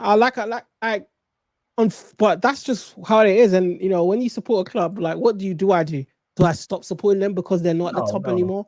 Like, no, I know you're not saying that, but like, this is what we have to do. We have to either back it or. I think you can voice, like, I'm not saying you're not, but no, yes, voice it. You can voice your opinion. But what you get some Chelsea fans who are just like, well, I guess it's described as toxic positivity, where it's like they just bury their head in the sand. Where it's like, well, I just have to trust them, and it's like, no, you don't. You can support them. No, you're right. You're right. You don't have to trust them. Right. But I think the big problem is a lot of people are like thinking that this Chelsea squad is their peak Chelsea squad, and they keep comparing like, this is Chelsea. I'm like, yeah, that was Chelsea. The current Chelsea now is not the same as that Chelsea. So you can't go in there and expect and thinking you're going to roll teams over. Yes, it can happen. It very well can. These players are talented enough where if it's the right day and it all clicks, it can end up being a drumming. But we need to be objective about these things. And within football, I don't think people are objective enough. And it's just, like I said, it's just always one-ups and bants and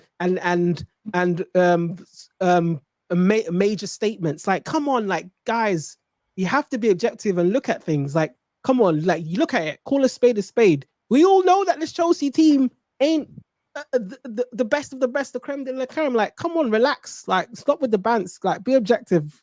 Get the rivalries out of the way. Have a proper football talk, man. Fair enough. But yeah, listen, if you need to go, big at yourself. And take care. Yeah, we will go. Right now, we're going to go on to the player, not the player awards, but the preseason prediction. So everyone's going to know how bad Javan's votes are.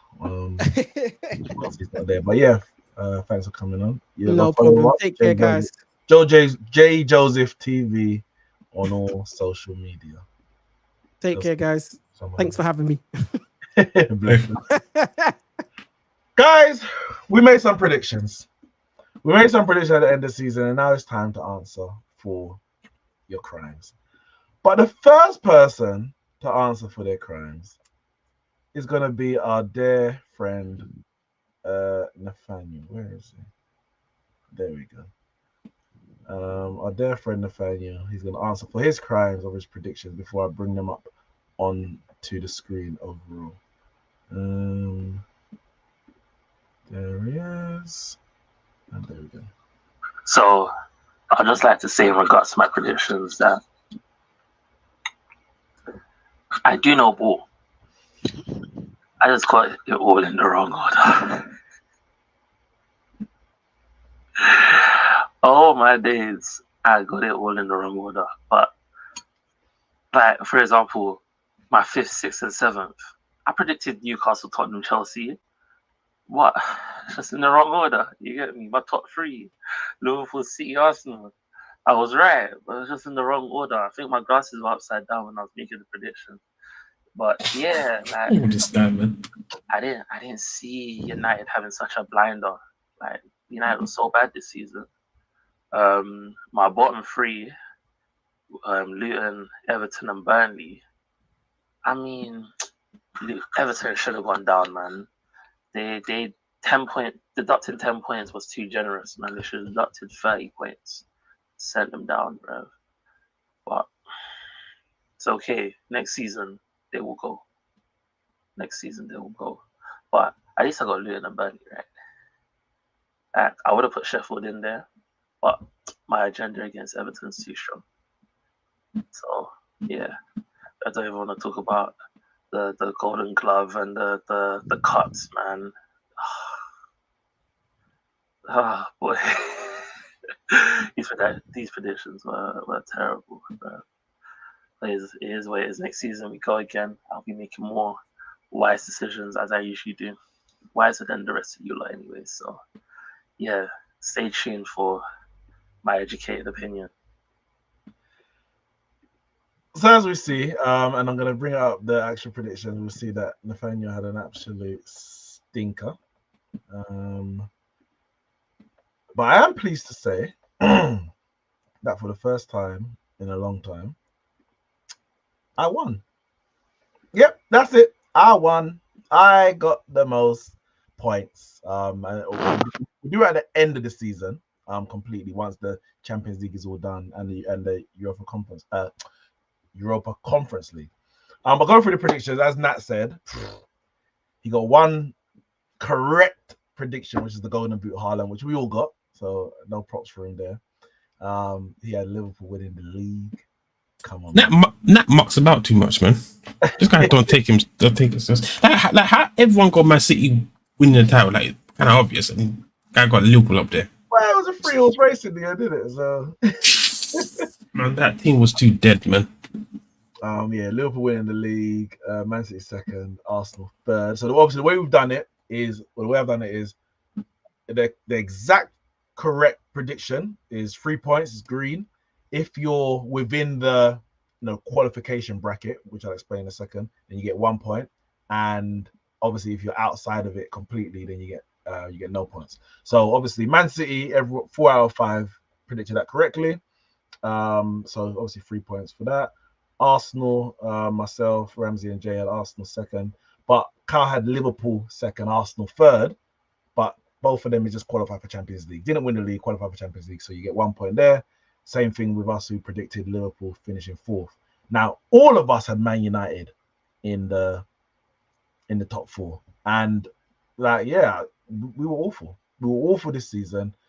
I don't think we ever were in the top 4. Like even when we played the first game of the season. Sorry, our first game of the season was a Monday night, and we won it 1-0. So that goal difference wouldn't have been enough to be in the top 4 after game week 1. So was that Wolves? Wolves at home, yeah. And lucky to win that one. Actually, should have given away the penalty right at the end. So we were never at no point when we actually got in the top 4. And there was a period like, all right, if we win an X amount of games, we can close the gap. But we might do a little 3-game run of scraping last-minute wins. And we were never in it. We were awful. And that's why Ten Hag's job is on the line. Because the league is the best judgment of a manager, a team, the players, because it's the consistency. A cup competition, anyone can win that at any one point. So for us all to predict Man United to be in the top 4, 3 had them finishing 3rd, 2 had finishing 4th. I don't think we were wrong to predict it, but damn, Man United. As in Man United finished 3rd last year, it makes sense. There's logic behind it. But boy, yeah, they were awful, absolutely awful. Finished 8th in the end. I'm lucky to be playing European football next year. I say lucky. I guess lucky they beat Coventry, but lucky to be playing European football next year. 5th place, so obviously at the time we did it, we said 5th place might get Champions League. It didn't turn out that way. So top 4 is Champions League, and obviously then you got Europa and Conference. So Chelsea, Tottenham, obviously Tottenham finished 5th themselves. Chelsea finished 6th, which Cal got exactly correct. Aston Villa, Ramsey had them finishing highest in 6th. In the end, they finished 4th. So, you know, you nearly did well. Shout out for that. And then the rest had Chelsea finishing 7th. I tell you, yeah. Obviously, Chelsea had a terrible season last year. I think they finished 11th in the end, if I'm correct. So most of us had them finishing, within the top 6. I had them finishing highest 5th. But that was like a stone's throw between 5th down to 7th. I had Newcastle finishing 7th, which they did in the end. And then the relegation. So we all had Luton going down, which they did, and they actually finished the highest out of all of them. Ramsey had them finishing 18th, and Sheffield United finished bottom, which Ramsey had exact. But all of us had at least two relegation candidates correct, other than Kyle, who had Luton, Wolves, and Nottingham Forest. 3 of us had Bournemouth, and they had a great season in the end. And yeah, only 2 of us had Sheffield United, who finished rock bottom of the league. So relegation is always a tough one. Community Shield will do that. The best bet is to just stick the 3 teams. The 3 that go on, you got it, innit? Then you give win with a chance. I think, yeah, because 2 of them will go. 2 of them will go. Well, the problem is you got Leicester now, and people are going to look at Leicester like they're from like we did Burnley or something like that. Yeah. I can say from now, I ain't predicting Leicester to go down. So maybe more fool me in it, and I might if McKenna stays, as pure sentiment, I might put Ipswich to stay up as well. But we'll see. Ipswich is 100% in my bottom 3. 100%, because one of them got to be in there. There's Southampton, isn't it? Community Shield, obviously we all had Man City. We knew that at the time that we got that wrong. League Cup, 2 of us had Chelsea, who obviously got to the final, lost to Liverpool. Nobody had Liverpool. And ultimately, it came down to the FA Cup. Well, now, obviously, we've got Real Madrid in the Champions League. Ramsey's got Fiorentina in the Europa League, Europa Conference League. Villa, we know Villa got knocked out. 4 of us had Villa. So we're all going to vote Chelsea next year? Maybe. I don't know if I will, 4 of us had Liverpool to win the Europa League, which they didn't, thank God. But yeah, yesterday kind of tipped it in my favor because I had Man United, Ramsey and Jay had Man City. And in the end, what actually means that at the moment, I got 20 points, Ramsey 16, Jay 13, Kyle 12, Nat 7. And so even if Fiorentina win and Real Madrid don't, the highest points that Ramsey can get is 19. So I'll take the prediction title this season. Congrats. Yeah, finally. But is there any predictions there that you don't think, I can't believe I did that? Or you're like, actually, this is just more hindsight speaking, but the Man United one is really bad. Like, we all got them in top 4 and how bad of a season they've had. But again, I guess it's with Man United, it's one of them ones where if you really deep it and you think about it, Man United only have an 11. You got 1 or 2 extra players that you can rotate with, and you can make a little squad out of. But Man United had their team all season, so I think that's kind of exaggerated how bad our predictions were. Had Man United had their team fit all season, when I say all season, I mean the extent of the injuries and the length of the injuries weren't as bad as they were. Like Varane's always got his injury problems, and he's always going to have his injury problems. But then it doesn't help when Shaw's pretty much out all season, and Martinez is out, and just like the whole squad just being injured all the time.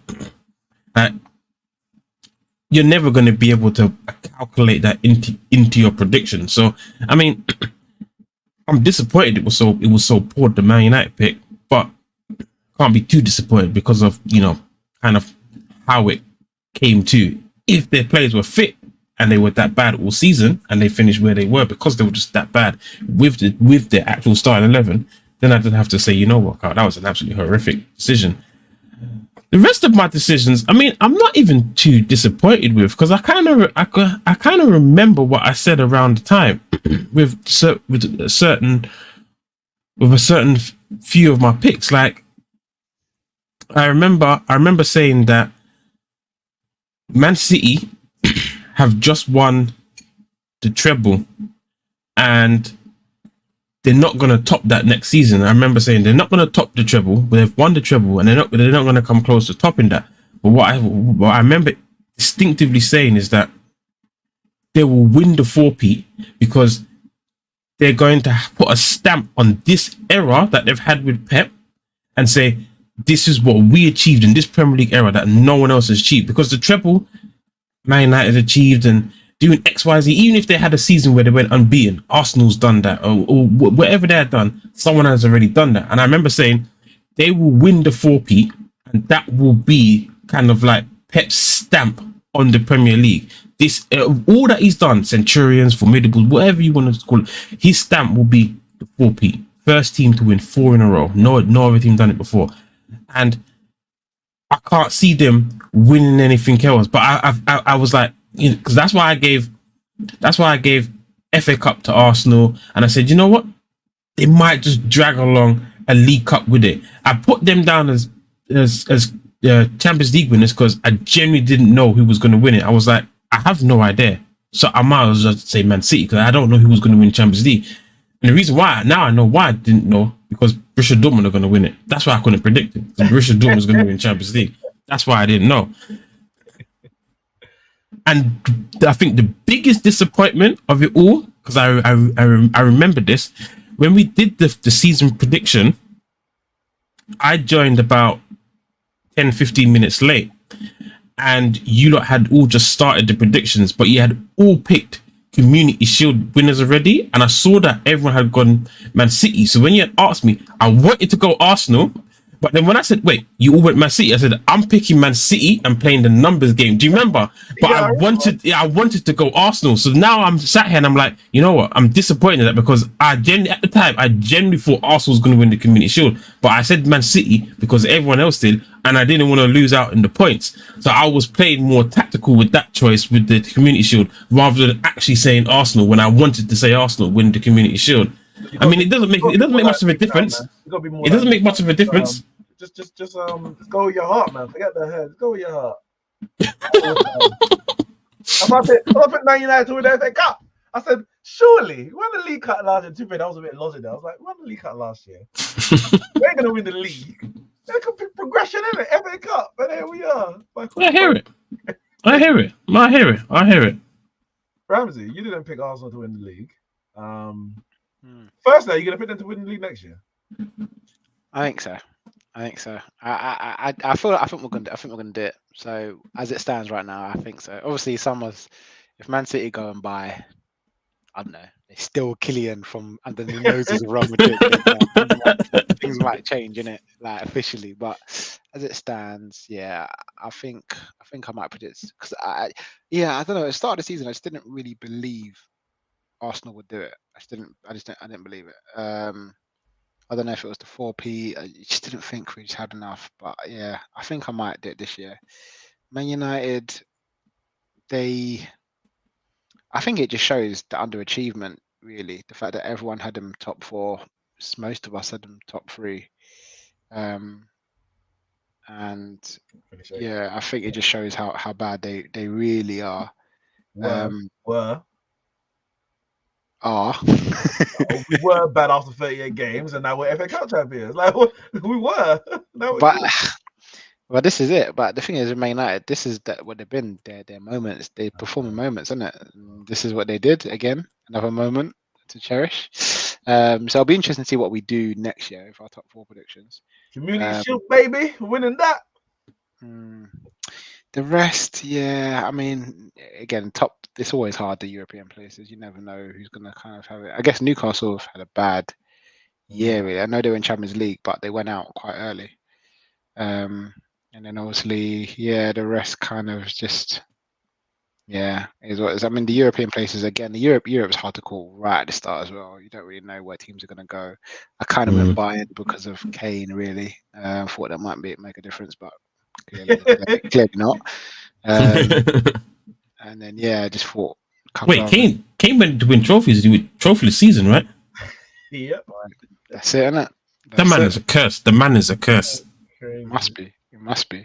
And then the cups again. You never know. I thought Arsenal might nick one. Didn't end up being it. And why did we get a yellow from Man City? Because they got to the final. Oh no, sorry. That should be red. What did that? No.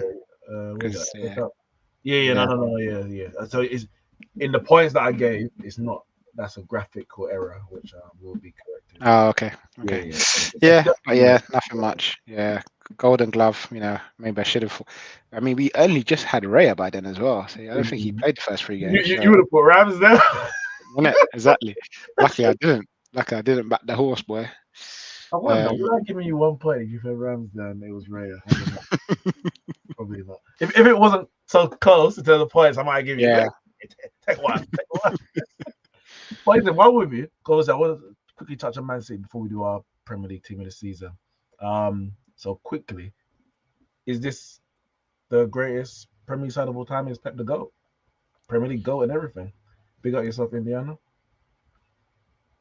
I think he is the GOAT. I think he's been the best person. Is my opinion, especially across the Premier League era. And I know obviously Sir Alex started before the Premier League era, but he obviously had 27 years, is it, in English football or something like that, and won 13 trophies. 13 Premier League titles, because I guess he didn't win any before. No, he's got 13 trophies, isn't it? So I was like, no, 13 league titles. Oh yeah, but 13 Premier League titles, as in he didn't win it before. But I mean, but I think he didn't. I guess he didn't win any in his first 6 years. Correct. And something like that, and then Pep won, 6 in his first 8 years. So who knows? Who said who knows if Pep stays or goes? We'll see. But I just think his record over the his years at Barca and Bayern and Man City tells me that if he does stay at Man City, then he'll probably just carry on. We've obviously not seen him do a longevity team, so it'll be interesting to see. But I just think what he's done is crazy, man. I'd probably put him as a GOAT for me. Fair enough. Listen, I've said in the past, I ain't gonna argue with anyone who has him as the GOAT. I'm not gonna argue because the credentials are there. But it's a tough one, because if you talk about just Premier League, some people say, like, do you judge it on the peak or do you judge it on the longevity? Maybe a bit of both. Obviously, Fergie has high peaks. You could argue not as high a peak because not 4 in a row.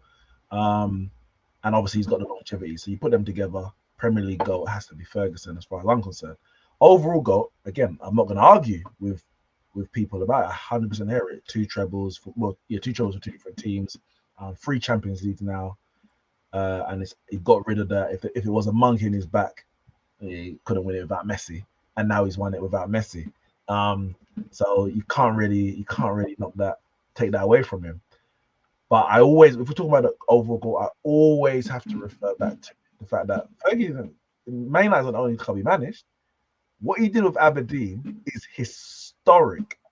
And it's not. This is a time when Scottish football was good. It's not like it now. And even then, if he did it with Aberdeen now, it would be a great achievement. But the quality of the players over there was still great. To win 2 SPLs against Celtic and Rangers, and then you're Ferguson and Aberdeen, the last team to beat Real Madrid in a European competition final in the Cup Winners' Cup. That in 1983. That is a phenomenal achievement. So he built that team in Aberdeen, European success. Went to Man United, who hadn't won in God knows how long. Built multiple teams over that period and got multiple European success as well as domestic success. So for me, when I'm analysing it, if we're saying who is the greatest manager of all time, a lot of people just look at what Fergie did with Man United, and obviously a lot of it's before our time, so we're reading stuff, we're watching stuff, looking at numbers and that kind of stuff. But they forget or dismiss what he actually did with Aberdeen. Could Pep do the Aberdeen? Potentially. But because he hasn't, it's like people would say, well, he walks into the best situations. The Man City situation was set up for him to come there years before he joined. So it made it easier. It doesn't take away from how good he is. And I put it like this. I think Man City would win. Let's say the last 4 years. I think a good manager, a very good manager, wins 2 out of the last 4 Premier Leagues guaranteed for Man City.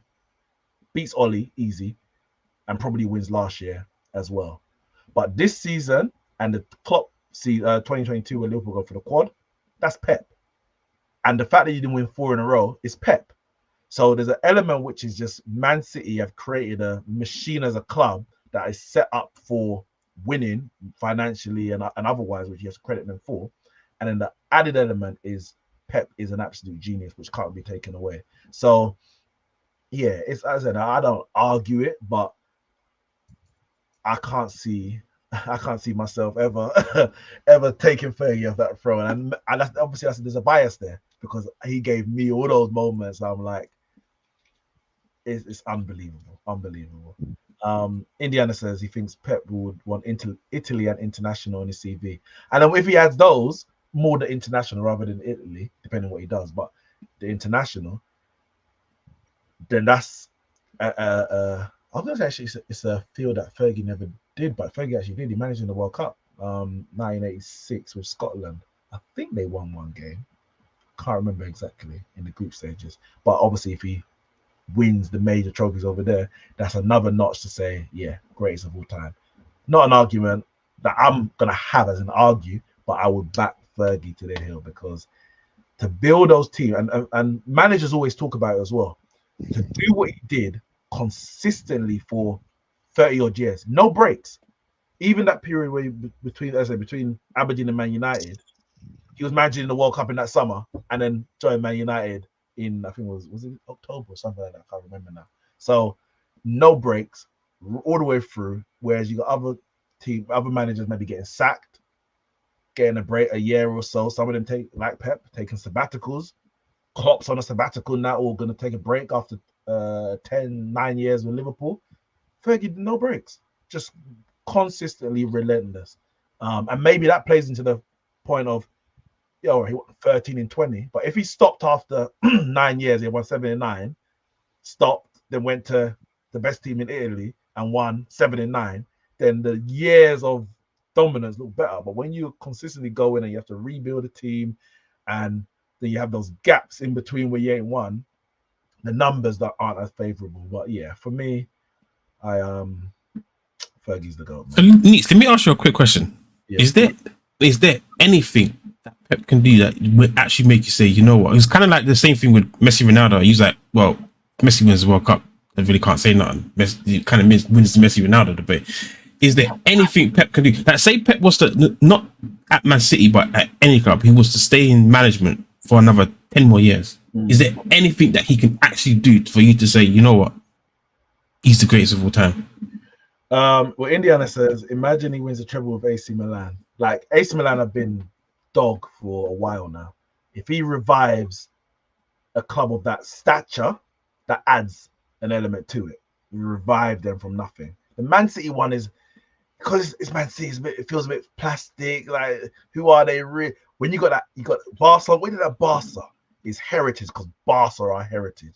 If he was to go AC Milan, that's more heritage. You get a fan base and a momentum that kind of puts you on a pedestal now. No one cares about Man City. So yeah, but he gave Man City heritage now. Yeah, I know, but no one still cares about Man City in that way. So I mean, it's just the feeling that it gives you to do it with AC Milan is bigger to do it than do it with Man City. I know what you're saying. I'm not saying it is a bit better, but it's a feeling. I think if I said like an exact thing, because as I said, that's feeling, that's whatever. Going international and maybe winning a World Cup. I think that's something is like, it's a World Cup. Like, that is the highest level of football ever. And he's done it all. He's done it club, domestic, like league and cup, and the international. maybe I'll say it. But I'm gonna be honest. I don't think I'll ever say it, just out of respect. I believe it at that point, because right now I still believe Fergie's the best, the greatest of all time. At that point, if he wins a World Cup, I might believe Pep is the best, but I can't guarantee I'm gonna say that, and that's just my bias. And I gotta be honest about it. Gotta be honest. Fair enough. Indiana says, before we get Ramsey back in, what's happened? Is he changing location? Am I growing my hair out until United win the Prem? Yes, so I'm gonna look like Samson at some point. While to go. Yeah, you haven't got another 15 years.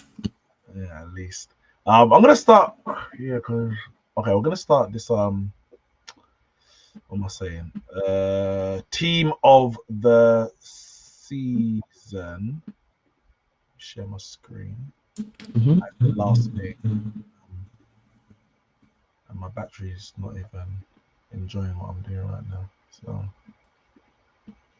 So we gotta get this on the roll. Did Ramon disconnect? Yeah, he said he's changing location. Okay. And he rejoined. Yeah. So actually, maybe you know what? No, you know what? We might do this. No, okay. Because if he's not gonna join, only two of us. All right, you know what? Let's go. Let me admire this. All right. I've done a 4-3-3. I'm actually thinking maybe a 4-4-2, but we'll stick with 4-3-3. But the reason I say a few strikers have been good this year. But goalkeeper, who are we saying? To be fair, there's been some decent goalkeeping this season. I don't think there's a standout clear winner here. I think there's a couple of nominations. For me personally, I'm picking. Oh, you know what? I'll probably go with Emi Martinez. You know. Okay. Yeah, I'll probably go with Emi Martinez. I was gonna go Jordan Pickford. I hear it. To be fair. Yeah, I agree. I hear it. I don't think there's been a standout. Alisson's been out for a decent chunk of the season. Raya won the Golden Glove, but I think we'll see when we do the defense. Yeah, I think that was more the back line than the goalkeeper. Yeah. So I'm gonna go Pickford. You're going Martinez. We might get some word from Ramon at some point. So we're gonna leave that one blank for now. All right, right back. Okay, that's a tough. Right. You know what? I'm gonna be very honest with you. This back line might be very biased from me. It might be very biased. I'm not gonna lie. For me, personally, like again, there hasn't been a standout right back. There's been some very good right backs, but I think there's one that's just kind of, for me, edged it, and I think that's Ben White. I think it's Ben White. Ben White has been very good this season, and what makes it even more impressive is that he's a centre back. He's a natural centre back. He was a centre back at Brighton. When Arsenal bought him, he came and he was a centre back, and he played centre back for Arsenal, and he was only a right back last season, right? Wasn't he? Yeah, because he was playing right of the back three for Brighton, and then and so he's obviously learning the traits as a kind of completing the traits as a right back. What's needed, the level of football, the level of concentration, what to look out for, the do's and don'ts, and it looks like he's really gotten to grips with it this season, and I think he's done a fantastic job. And I honestly, I think Ben White has been the best right back this season in the Premier League. Yeah, I'm with you on that. I think I'll go Ben White. I think defensively he's good. Where are we playing? Club. Yeah. Okay. Yeah, defensively he's good, and I think he's definitely a big part of Arsenal's. The reason why Arsenal conceded as little goals as they did. It's actually gonna be an interesting one because we might not even have any City players in the defense, and they didn't concede many goals either. But yeah, let's rush through this. Centre backs, I'm gonna go. I'm gonna go Saliba, definitely. And Van Dijk.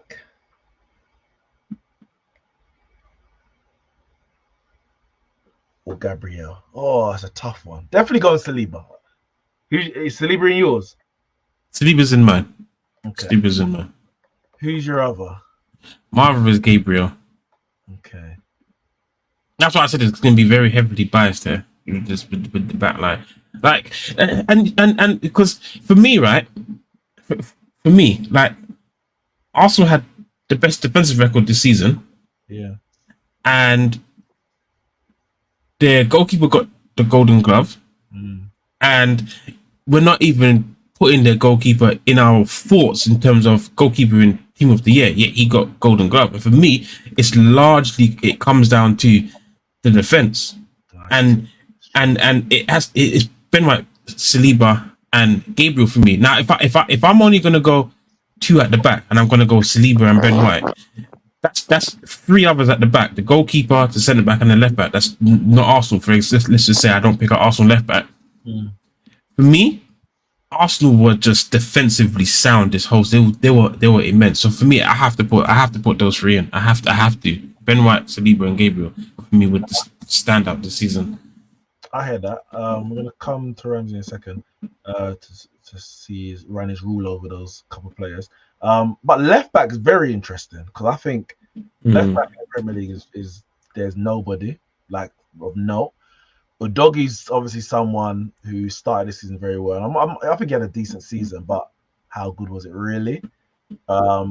Guardiola came through at the end of the season with some crucial performances. But outside of that, what were we actually really saying? There's no Robertson really doing anything. Gomez is playing left back for Liverpool. Is it Gvardiol? I'm tempted to go Gvardiol, but I don't even know if that's what I believe. I don't know. What are you thinking? I mean, I was gonna go Guardiola. I mean, he had a good enough run at the back end of the season, and I'm not saying it's like, oh, he was amazing, but he's back end of the season, that run at the end of the season was, I'll be honest with you, it was astonishing. You know, you had man in the fantasy chat talking about how's this man so good? He's balling out week in, week out. It's like he was putting in the performances. He was showing, you know, what he can do and why Man City paid all that money for him. And when you're comparing it to the other left backs in the league this season, like I said, we've got nothing. Like Udogie started well, like him, even Pedro Porro kind of like started well. Obviously Ben White was season long, but it's like many man just had like very small stints. So I'm going to take his small stint. I've got to compare it to all the other small stints. He was by far the best small stint this season. So for me, I'm picking Guardiola. Like I said, I'm probably with you. Maybe I don't truly believe it, but off the top of my head, everyone only had small stints. Arsenal, they were chopping and changing that left back, Zinchenko and Kivior, and they didn't really have, Tomiyasu playing at left back. So yeah, there's no left back. There's no left back from Arsenal that I'm putting there. Like you said, Udogie was kind of start of the season, and then after that it was nothing really. So for me, I'm picking Guardiola. I was tempted to mention Gallo, but I'll save my annual Man United shout for someone who's you gotta pick your battles with these guys, trust me. Ramsey, what are you saying for left back? Young Guardiola? Yeah, I think Guardiola. I think to be fair, yeah, Carl pretty much nailed it all. To be honest, he's the end of the season run. It's probably been better than most seasons, most left backs this season. To be honest, I know some people wouldn't have even had left back in their teams and stuff because of how bad.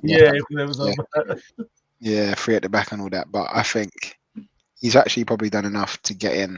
It'd be interesting to see what the main PFA's choose as a left back. But yeah, I think he's probably done enough. I think it's right to have a Man City defender as well. Yeah, I think so. Because not that the defense has been great this year, but I think they conceded. Maybe is it less than you by the end of the season? I don't know. Yeah, but I just don't think they've been good. I think they've just been as a unit. They've just been, I don't know, maybe it's because they're chopping and changing and stuff. But to be fair, the fact that Guardiola has been able to hold a place down in the Pep side, is probably enough for him to get in anyway. All right, let's rush through the rest of them because I said my battery ain't gonna last that much longer. We all got Rodri. Yeah, I got Rodri. Yeah. We all got Odegaard. No, I don't have No, Okay. I don't. I'm not sure about Odegaard. That's fine. And of course we've all got Kobe Mainoo. No. What? Kobe, man of the match, Mainoo, No. FA Cup, England next best midfielder, better than Paul Scholes, in the words of Paul Scholes. Kobe in the midfield. No. Not a sniff. What No. are you talking about? Gareth South. Where does he play? Left back. Oh, yeah, thank you, mate. Who's your midfield? Listen, okay, my midfield is Rodri.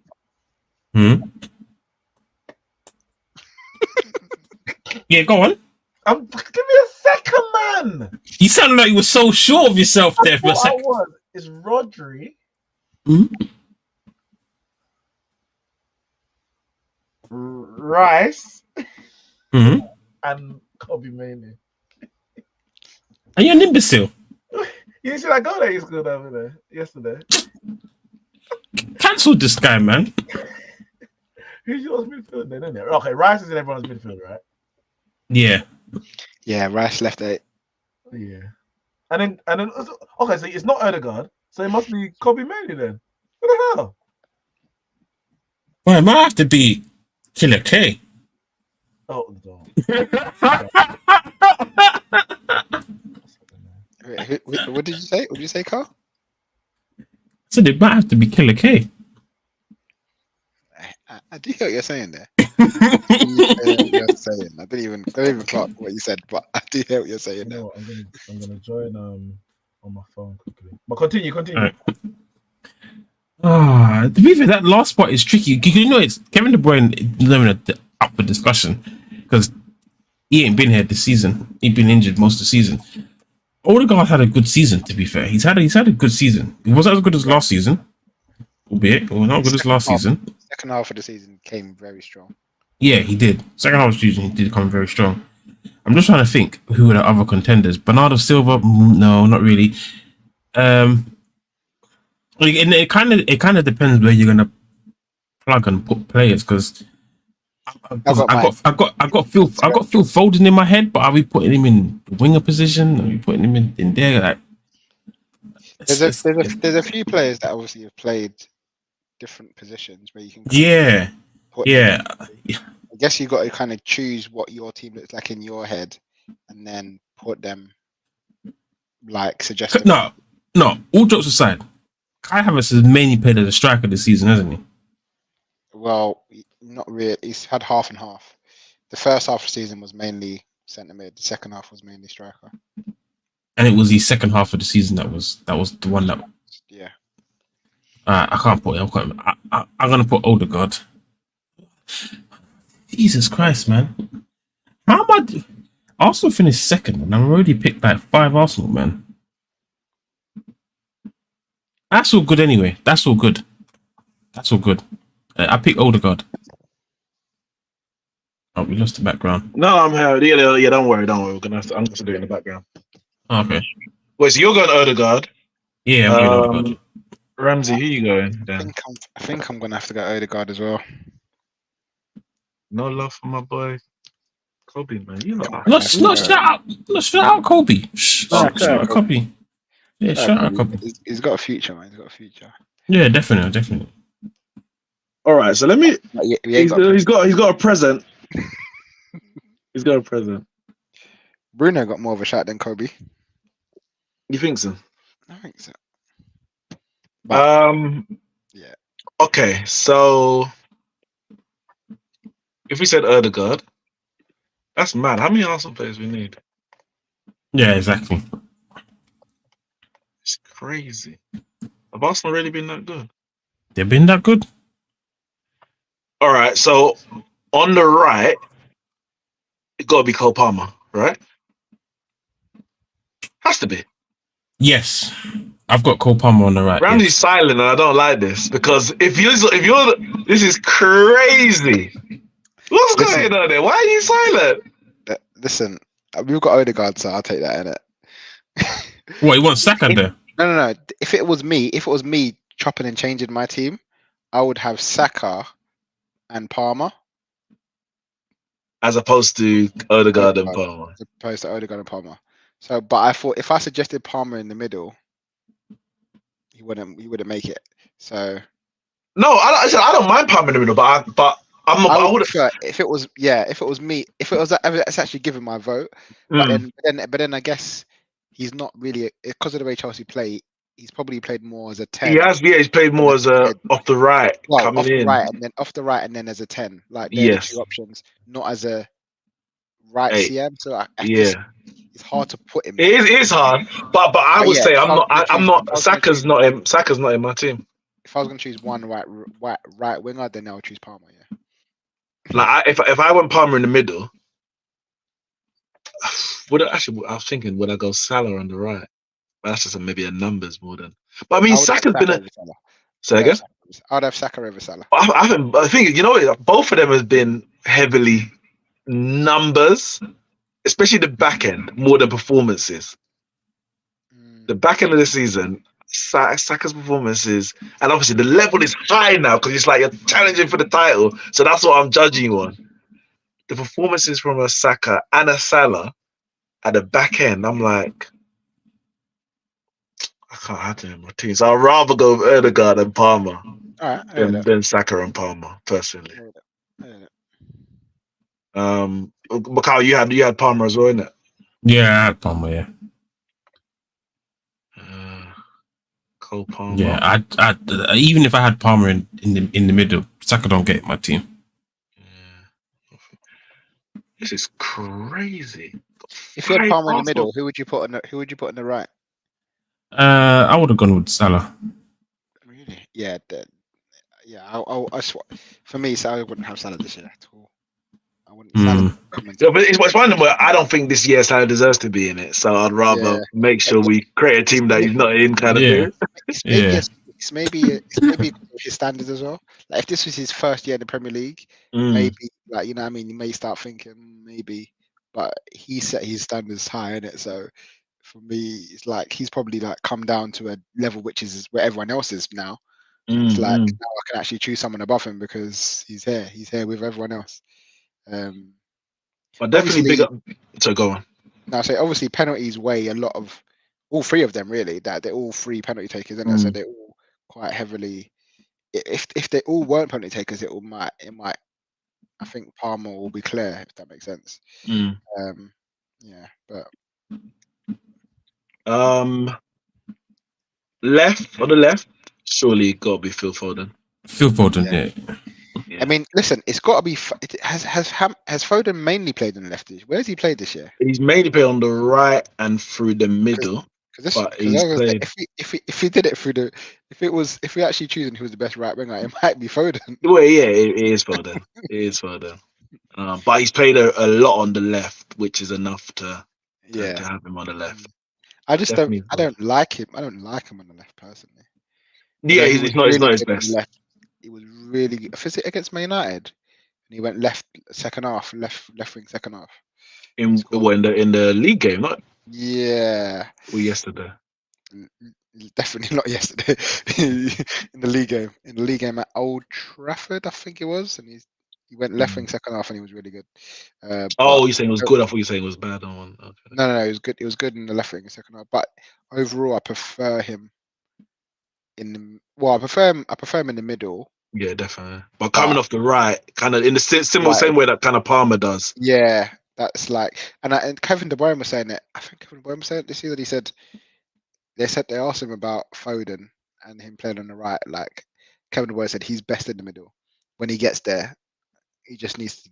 I think Pep is like training him to get into the middle. Like doesn't want to put him in there straight away and say like that's yours. He wants to kind of build him up in there. I was going to say something about England and Euros, but that's another day. But yeah. Foden left wing. All right. Yeah, Gordon's good. Gordon's up there. He's up there. He's had a good year. Bowen had a good year as well on the right wing. Yeah. So, Striker. Who you lot having? I'm going Ollie Watkins. I know. So I'm going for the top goal scorer. Obviously, we know it's Erling Haaland, 27 goals. Palmer 22, Isak 21, and then we've got 3 players on 19. Foden, which is crazy. Foden, Solanke, Watkins, all on 19. So like 4th highest goal scorer. So that's just the goals. But then when you look at the assists, so you got 19 goals, and he's a top assister on 13. Palmer's got 11, De Bruyne 10. There's 4 bare players on 10 actually. Yeah, bare players on 10. Including Anthony Gordon. But Watkins 19 goals, 13 assists. We're talking about 32 goal contributions. For me, it has to be Watkins. It has to be. well, I was bagging Watkins Drummond in December, and I had him in my striker team of the year in December, and I think he was on 10 goals, 10 assists. Yeah. December. So I'm sticking with that. Plus, he's not on penalties as well. Yeah, Douglas so Luiz, like, isn't it? yeah, if he was, maybe he would have won the Golden Boot and kind of been a bit more outright, obviously, if he scored them. But yeah, it's either Watkins or Haaland, but I'm going with Watkins as well.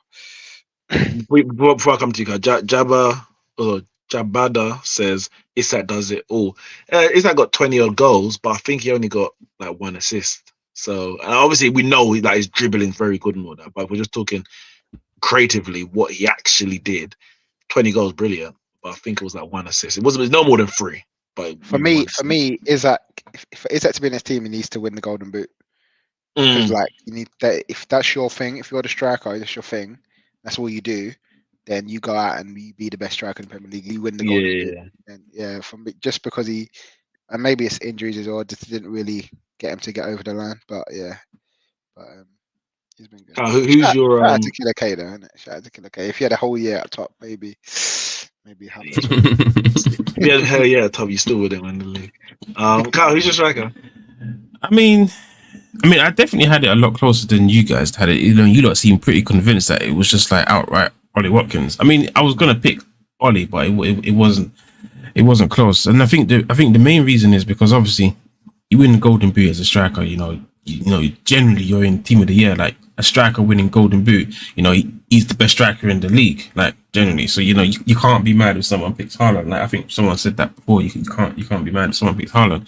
But I also think that Isak was better than Ollie, but the only reason why I give it to Ollie is because not only was he very good, but he had the biggest impact for his team. So like, yeah, Haaland got Golden Boot, but we've seen in the past Man City have won titles without Erling Haaland. I think last year was more so Haaland winning the title because of the sheer amount of goals that he scored. He broke the Premier League record. That was more Haaland. Like, you know, when he first the start of the season, man got hat trick, didn't stop. Like that was more Haaland winning the league than this year. This year, I wouldn't say look at him and be like, yeah, Man City won that league because of Haaland. His impact wasn't nearly as impactful as last season, and this season it wasn't nearly as impactful as what Ollie did. Like Aston Villa finished 4th. They finished in top 4, and that's largely down to what Ollie's done. So not only has he had a great season, but out all 3 of those candidates, he's had the biggest impact for his team, and that's why I pick Ollie. How many goals did Haaland finish on? 27. 27, yeah. Damn. Exactly, damn. That's a lot of goals, bro. That's a lot of goals. Like, if someone said to you, here's a certified 25 plus goal league season striker, you're snatching their hand off of that. And you know, a man scored 25 plus goals. How can you not put him in team of the year? Like 27. That's crazy. That's crazy numbers. But obviously, it's kind of that thing like Ramon said with Salah. Like the bar's been set. Like he's come into the season, first season, kind of like Salah, you know, 44 goals, and he's been consistently. Obviously, he's never hit 44 goals again, but he's been consistently hitting high numbers. Haaland's immediately set the bar high for himself. He's come in, first season, over 50 goals, all competitions.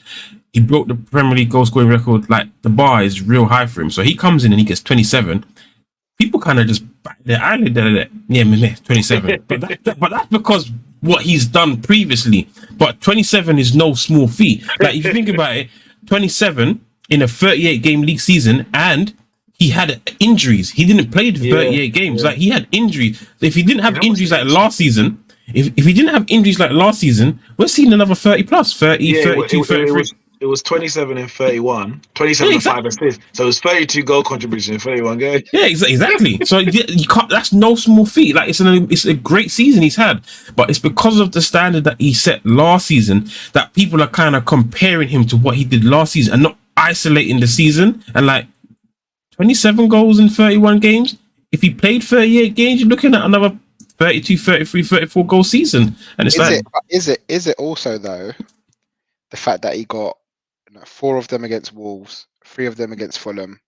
He didn't score against Arsenal. Don't know if he scored against Liverpool in those sort of big games when you kind of needed him. Well, he definitely didn't score against Arsenal. Didn't they lose 1-0 and draw 0-0 or something like that? Yeah. I don't know. That maybe if he did it in those games and people. He scored against Man United. 2 against Man United. Yeah, but I mean, who doesn't? Everyone scored against Man United. 2 against Chelsea. 1 against Liverpool. 3 against Man United in total, actually. Again, but what does that actually mean? Yeah, but I get you because last year he did the same thing. Remember, he scored those bulk of goals elsewhere, but he supplemented by scoring the ones against, I said Arsenal, whatever. I mean, he scored a hat trick against Man United in the 6-3. Just saying. I remember that. And then he had a double at in the title decider effectively at the end of last season as well. Whereas, as you said, the goals this year they've been impactful. Because the 4 against Wolves back end of the season, 2 against Tottenham, obviously one's a penalty back end of the season. They're still big goals. But yeah, Watkins. I think Watkins for me. Once the bar's been set, it's like you're looking for the next person to challenge them for it. So if Watkins does this again next season, and Haaland gets 27, you're more likely to give it to Haaland next season than you were this season, because Watkins like, all right, you need to go up another level. You might still give it to Watkins. You say back to back years, but But Neeks, what was you saying? This is what you expected from Haaland. Now the injuries started to happen. This is what you expected to happen last year, isn't it? Why? Listen. 27 goals, 31 games.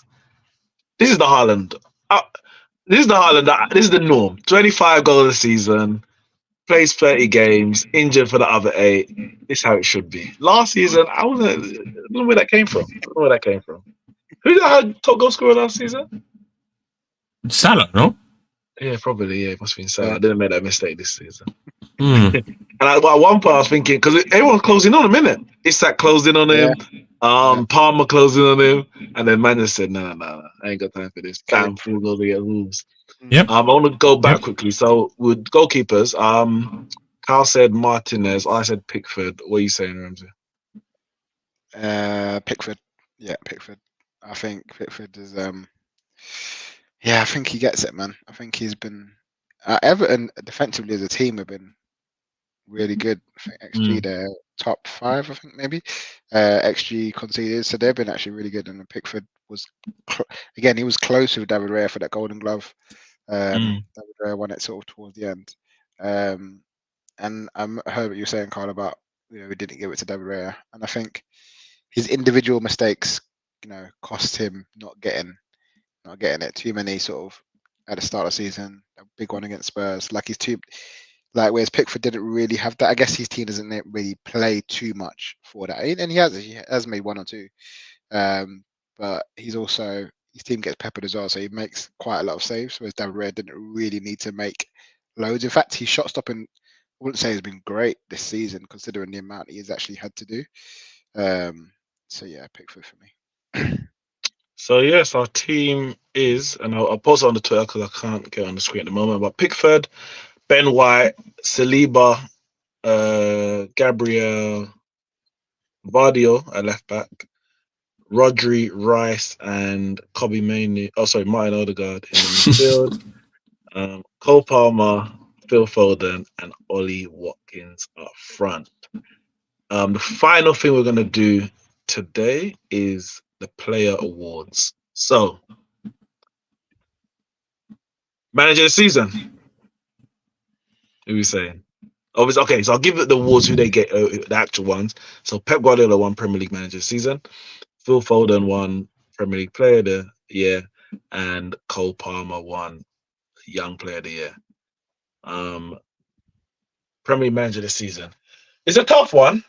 At one point, I was like, Arteta. I thought I probably deserves it. But then, am I just penalising Pep for again, like, so he's won it all before? You're looking for the next person. You are. If I was to give it to Arteta over him, I think I would be. Yeah, you can't give it to Arteta over him, I don't think. But if I was to give it to Unai Emery over him, I don't think that's the same thing. I think that's what kind of people have done in the past or said in the past, where it's like, it's the degree of difficulty, what you've done versus the expectations of the club that you're managing. So I'm actually tossing up between Guardiola and Unai Emery. But I know what I'm picking. Who you going? Well, I'm gonna go with Pep, and I'll tell you why I'm gonna go with Pep, because it's like you just said, it's about the degree of difficulty. And obviously Man City's come into this and Pep's come into this having the best team in the league, one of, if not the best team in the world, having won 3 league titles in a row previously. And when you win that many, winning your next one's that much harder, because you can only win for so long. You're going to lose eventually. There'll be, obviously, Man City's not going to win the Premier League 20 years in a row. It's not going to happen. So you're winning your next one is harder. But, so in terms of difficulty,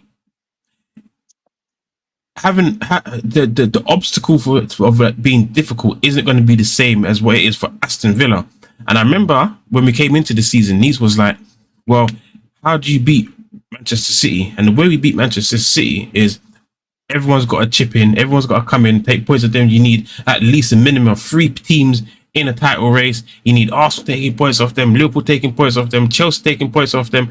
And lo and behold, that's exactly what we got. So how difficult the season could have been was probably as difficult as it could have possibly gotten for Pep. We had Arsenal beat them and drew 0-0. We had Chelsea draw 4-4. You know, Chelsea took points off them. Liverpool took points. Like, literally, everyone took points off them. Like, everyone took points off of them. And it's the one. And we had a 3-team title race. Not right to the very end, but as close as it possibly could have got. Within 10 games, there was a 3-team title race. And Man City were at the back of that title race. They were in 3rd. They were behind Arsenal and they were behind Liverpool. They were in 3rd for a large portion of the season. So it's not one team they were chasing. It was 2 teams they were chasing. So it was as difficult as it got. And what happened? He still managed to rally his team and come through as champions in the end and go on a crazy run at the end and win the league by 2 points, 91 to 89 in the end. And I think to win his 4P, like, you wouldn't want to win a 4P no other way. You wouldn't want to win it and win it by 15 points. That was hard fought. That was a battle, and it would mean more winning it the way that they did than winning it by 15 clear points and just say, yeah, it was a walk in the park. Like, people, we will remember this more. For me, I would have to give Pep manager of the season because of that over Unai Emery. I have Unai close second, but I'll give it to Pep. A man said honourable mention to Eric Ten Hag. I couldn't even put that comment up. Sorry. No, man. My goodness, man. There's nothing honourable about that. Oh God. Yeah. It's between them two. It's hard because I remember when we did the pre-season predictions, and I did put Aston Villa in 6, and I remember Neeks was saying, "Nah, they're in Europe. They're in Europe. They ain't gonna maintain that and get top 6 again." And then they or get top 6, and then they got 4th. You know, they exceeded that and got top 4. were the quality of teams there in and around it? Because it wasn't even towards the end. It was like it's kind of there. It's like Tottenham didn't even really push them that hard. Man United were there for a little bit, and then Tottenham, then they kind of just won it by default in the end, really, because Tottenham didn't even really push them. But then Pep did the 4-peat, and Is he your pops now? Are you calling him pops? as I said, listen, I want him gone as soon as, innit? Yeah, I think I'm gonna have to give it to Pep. I think so. Fair enough. Player of the year. No, I'll give it to Phil Foden, man. I think the number one reason why I give it to Phil Foden is because not only did he play magnificently, but he got 19 Premier League goals, and I don't think a single one of those goals was a penalty, if I remember correctly. Yeah, I think so. And every player that got more than him, obviously there was a number of people on 19, a few people on 19, but anyone that got more than him, so your Isaks, your Haaland, Cole Palmer, they all took at least one penalty. They all had penalties taken. So Foden had a mad season. It was what I call a clean season. No penalties. It's just out and out football talent on the pitch, and it was a majestic season. And I'll give it to Phil Foden. And I don't think anyone else was even close to being as good as Foden this season. Foden was the best player by quite a distance this season. I've got Foden as well. Yeah, I'll go Foden. I think so. I think Palmer was, to be fair, very good, very close. Maybe Pep would just throw players out there to say, look, I give. Let's make this competition a bit interesting. Throw Palmer out there into the walls. As you said, didn't it? He wanted them. He didn't want his 4-peat to be a procession, innit? So trust. I don't understand how they let him go when they knew he. Because he said I need guarantee stuff, and Pep said I can't guarantee. Yeah, Pep can't guarantee no one nothing. Like you can't. So big him up for having faith in himself. And also, but then at least you win league titles. Like everyone in there is part of the system. No one's not guaranteed in that team. Yeah, but would he be going to the Euros if he stayed? For argument's sake, like you also got true. Oh, Foden's got 5 Premier League trophy titles or something like that. But this is the first one that is like you can categorically say this is his. Last year he had a big contribution rather as well. But some of the early ones he just existed. So like, yeah, on the CV it looks good, but there comes a point as a person, as a player, you're like, nah, I need to be involved. I want to play. And Palmer knows that he's ready, and he's so good, I think, that he knows that Chelsea's not my last destination. If I don't win here, ain't my last. I could go back to Man City. Like it's not no rivalry. I could go back to Man City, and he's a Man United fan anyway. So it's like, he is like, yeah, come on, man. Yeah, he's all for himself, and fair enough, fair play to be fair. He could have just sit down and picked up another medal, and to be honest, like he's won a treble. So what? Might as well go out now. Whilst you won a treble and you got all three. Does he have that on his CV? I think he does. Yeah, I think he does. I think he was part of all three squads. Damn. So he's already got the bloody little. Yeah, played 14 games last year. 14 games last year in the Premier League. So he won that, and I'm sure he's on the bench in the Champions League. Yeah, he was. He got all the Super Cup and everything. Yeah, so it's like, oh, I got my thing. Let me bounce. Let me actually play. Fair play. So yeah, we all gone Foden. So and for me, there was never. I'd never considered Palmer for that award because them men were languishing all season. Like there's only so much I can reward failure effectively. I'm not saying he failed, but all right, you did great in a terrible team. There's like Bruno Fernandes when he came in to Man United, man banging goals, everything, but he weren't really in contention for Premier League Player of the Year because we're struggling. We're fighting with Leicester for top 4 and that kind of stuff. So obviously there's levels to it. Chelsea's languishing all season. End of the season they got up to 6th in the end, but imagine Player of the Year and you finish 6th. Would it change if Arsenal won the Premier League? Yes. Well, Foden, I think obviously Foden might have won. Yeah, I don't know if I would have voted Foden. Is that close? It's the fine margins, isn't it? It's the fine margins. But you would have gone with who then? Maybe Rice. Maybe Rice. No, I still would have gone Foden. Yeah, I might. It's hard. It's a Because tough one if they didn't win it, that means I'm now looking at that game. What was that game that Foden didn't turn up in, that they needed to turn up in, and they dropped points in?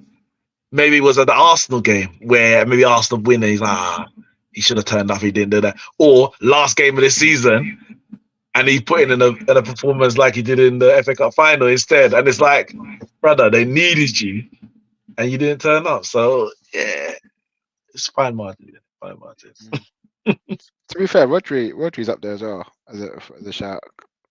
Yeah, season. Definitely. His consistency, and he doesn't really get the praise in the big because he doesn't score the goals. But I mean, ultimately, the games he didn't play, they lost. And if it shows he was a big part of that. Until Ten Hag came around. Well, yeah, all of them lost when Ten Hag came around. Big up Wesley's guy Mateta. Is he most improved? Most improved from what though? Like where was he? I mean, he's been bad, but I don't know. I don't know if it's most improved. I'm assuming we've all gone Cole Palmer Young Player of the Year since we've been waxing lyrical. Yeah, I think so. I mean, no. I mean, I'd give it to Foden. Is Foden in the running for it? Yeah. Yeah. It was. Oh, so yeah. Okay. Yeah. To be fair, I mean, if because for me, in my head, I mean, I know how and why they vote and the reasons why they do what they do. But for me, if a man is in the age bracket and he's up in the nominations, if he wins the best player award, meaning that all ages included, he was the single most best and most effective player in the season, he's better than every young player too, even though he was young. So I'll give it to Foden. We just sat here and said he was better than Palmer, but we're going to give young player to Palmer. And we just sat there and said, oh, he was the best player of the season and he was better than Palmer. Why would I give it to Palmer? It doesn't make no sense to me. But that's why I said for me, it wasn't. He was better, but he like for example, last year, right? Haaland was Player of the Year and he won Young Player of the Year because he was clear. He was clear. There's no one in his mirror. For me, Foden was better than Palmer. Yeah. Was he clear to get them both? I know what you're saying, Carl. In essence, he's young. He's youngest. He's young and he's the best, so therefore he's the guy. But I just think, for me to win both, you got to be clear, like Haaland was, and I just don't think I think I've got enough scope to give it to Palmer. However, Saliba's up there for me as well. Saliba's been cold. Saliba's been cold this year, and maybe if I was to win the league, I might give it to him. For young player, but yeah, I'll probably give it to Palmer myself. You know what it is for me? It's like obviously the age thing is kind of once you're in the category, you got a chance. But I guess maybe it's the way I'm judging it versus the actual name of the category. It's his first full season like in the Premier League. Really, he's been off the bench. This is the first year where he's been a consistent starter at obviously a young age. Hence, he's in the category. And he's done what he's done.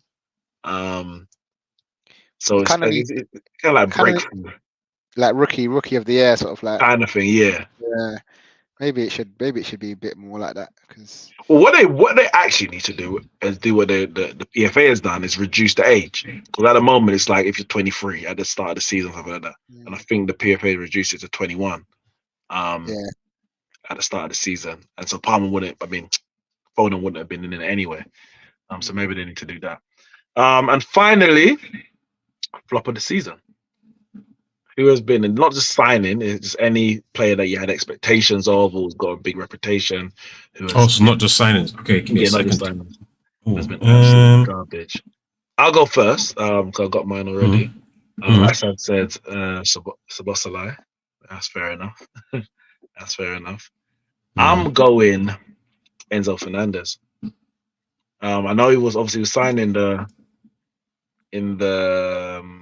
January before last season, And obviously, some Chelsea fans said, "No, he was probably Chelsea's best player when he signed, but they were still terrible, so it didn't really mean anything."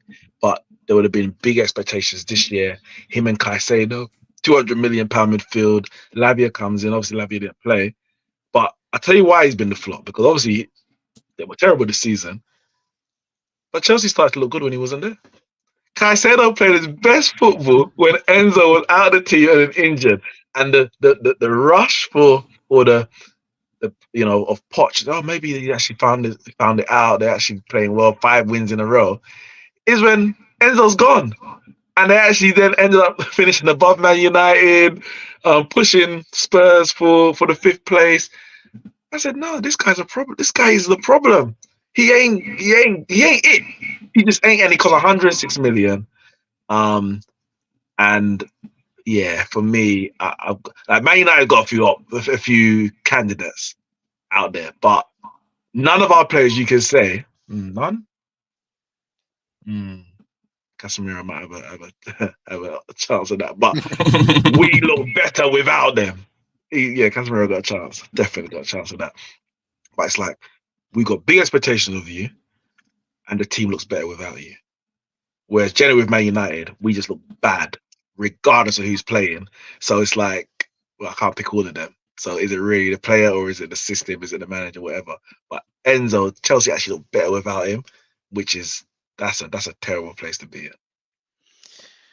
I guess that brings me nicely onto my pick, because I'm going for one Casemiro, the former, what was it called? Best midfielder in the world.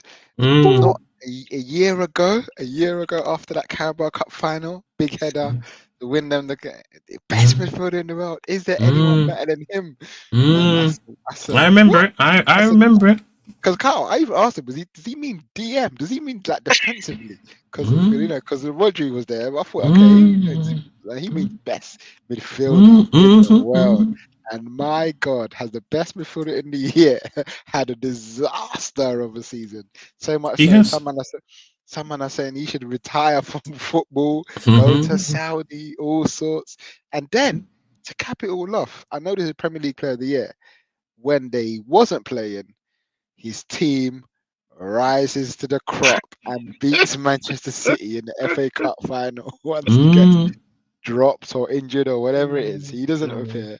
Like maybe if he plays yesterday and Man United win the FA Cup, you say fair enough, done all right. But the fact that he does it and Sofian Amrabat puts in the performance that he did without him. So that's my pick, man. I'm going for Casemiro himself. Plus, Man United had a stinker in the Premier League anyway. I hear it. Just as Neeks was going to say, it doesn't think Man United had one, and I just was thinking, but I'm going Casemiro. I'm going for him. I hear it. Those are all valid shouts. I hear it. Give me some food for thought. Casemiro, Enzo. I mean, my head is thinking Rashford. Rashford has an absolute stinker, especially because like it's one thing. Like I hear what you guys are saying, that especially with Enzo, your team looks better without you, and that's a bad place to be in. But obviously, you can't really say the same about Rashford, because obviously the whole team is playing bad, and with so many injuries, Rashford is kind of a situation where we've got no choice but to play Rashford anyway, because there's so many injuries. You got to play him anyway. But from what you did last season to what you've done this season, Enzo's not had, as bad as he's been, and his team look better without him, he's not had the drop in level, the drop in performance as Rashford. Like, but you mean because the level wasn't high in the first place? Yeah, it wasn't high in the first place. Yeah, it wasn't high in the first place. Just double checking. Yeah. But obviously, last season you can say Rashford was up here, but this season he's come all the way down here. Like, he's been really bad, having a poor season. And I was very close to picking Rashford as my flop of the season, but I think there's one person that deserves it more than Rashford, and not even because he necessarily played as bad as Rashford, but there's a multiple of reasons. He's played bad, maybe not as bad as Rashford. We as football fans, when we watch this particular player, We don't even know his best position. We argue it all the time. Is he on the left? Is he a striker? And then that man is none other than Heung-min Son. I'm sorry, but I got no respect for the guy. I can't rate him. I think he's had a bad season. And to top it all off, we were talking about season enders. That miss that he had against Manchester City to help Arsenal win the title. I'm sorry. I'm sure his bank account got a heavy paycheck because I cannot understand how Heung-min Son has missed that 1v1 chance. Impossible. And we've gone all season. We were like, well, Richarlison is the striker. He's on the left. But he plays better on the left, and then he has a bad game on the left. No, he's better through the middle. Then he plays through the middle, and he has a stinker. But that's why he should be playing on the left. We don't even know where the guy should be playing on the football pitch. Let's be real. We don't even know where he should be playing. And for me, he's been the flop of the season because at one point, Spurs started the season strong, and people were like, "Ooh, potentially they could challenge for the title." And then it went down a bit, and then they were fighting for top 4 with Aston Villa. And top 4 were kind of in their grasp. And it's like, okay, we're not fighting for the title. We're just fighting for top 4. And then all of a sudden, it looked like they were giving up on that. At no point did Heung-min Son drag that team and say, look, this is here for the taking. The man just went through the motions the whole entire season. The whole entire season. It's one thing where you have a team like Man United, where everyone's playing bad, and you could pick out loads of people. You could say, "Oh, Rashford did X, Y, Z, Casemiro did X, Y, Z." But Spurs had some decent players that played well. When Maddison was fit, played well. You had Udogie, start of the season was playing well. Pedro Porro was doing all right in patches this season, was playing well. So you had players that actually played well. Whereas I look at Man United, right, and you could say, "Oh yeah, as bad as they were." I don't look at it and I say, Man United had players that played well. There's one or two, like Kobe Mainoo, you could say, had a good season and he played well, but especially for a young lad. But generally, the whole team was disastrous. You don't look at Spurs and you say, oh, the whole team was disastrous all season. Some of the players actually played well. Why is it that Heung-min Son was so poor? I'm sorry, I'm giving it to Heung-min Son, man. I got Kyle, he got 17 goals and 10 assists in 35 games. Don't care. I don't care. I'm just saying, isn't it? Like, was he No, that bad? Was he? Not that bad. It was that bad. Sorry. That bad. There's no respect for Heung-min Son. None. That's a bit harsh. He got. Okay, I'm looking at the run-in. So the last 10 games, or 11 games, well, I said 10. They got 3, 4, 5, 6, 7, 8 goal contribution in the last 10 games. Like, well, he missed a chance against Man City. Did he miss? He did what he had to do, innit? Those 8 goal contributions, what are they? Fumbles in the box? I don't know, man. I think it's a bit. Obviously, Spurs kind of fell off after they battered Villa, and you thought, oh, they're gonna get top 4 now, or they're in a prime position. They absolutely fell off. They got fun by Fulham, fun by Newcastle. Yeah, lost to Chelsea, Arsenal. I mean, if it ain't Son, then it's Marcus Rashford. So I don't give a damn who you pick, mate. It don't make one difference to me. I've won the FA Cup, so I won the second biggest domestic trophy, and I'm the only one in this live right here who can say we've had a successful season. Arsenal won the Community Shield. Arsenal did not have a successful season. I don't care which way you spin it. Arsenal did not have a successful season, and Barca definitely didn't. So make it Marcus, make it Cass, make the flop of the season Eric Ten Hag. I don't give a damn. I was walking around London yesterday. Bare Man United fans. First time I see Man United shirts all season. This team mine. I start talking to people I've never seen before in my life. Listen, life is good right now. Nothing can't bring me down. So yeah, give it to Rashford, give it to Casemiro, give it to whoever. We are the FA Cup champions. Neeks, you owe the league goals. I don't even know what that means. So Neeks, do you see this as a successful season? We were successful this season. It's not what I No way. We were successful this season. I don't know how I can answer it any better than Answer his question, please. we were successful this season. But do you see this as a successful season? No season for Man United is successful unless we win the Premier League or Champions League. But we were successful in achieving some aims this season. Okay. But listen, guys, that's been I've already posted team of the year on Twitter. Someone said it's funny how Pep never wins manager of the year and City players always get disrespected like this. But y'all would cry he bought the best players and has an untouchable squad. Pep's won 5 out of the last 7 manager of the year, so I don't know what they got. Yeah, I know. But yeah, big him up still, big him up. When's the PFA out then? Because they ain't said nothing about that, have they? No. Last year was I like don't know. September or something like that. I don't know what. Wait, was we been said? Oh yeah, It was like August, September. yeah, it's August. Oh, that's terrible. Yeah, maybe they'll wait then again. Maybe that's where they do it now. I don't know. But guys, yes, that's been our season review. No, yeah, well, I'd like to do a Euros preview because I'm actually going to be abroad. Yeah, it starts on the 14th, isn't it? I'm going to be abroad on the 8th. But unless we do, we'll see. I might do something before. Might even do the Euros preview as well as because Copa America this year as well. So it's a lot going on. We got the T20 Cricket World Cup, and we just had the Monaco Grand Prix, which Max Verstappen didn't win. That's actually the news.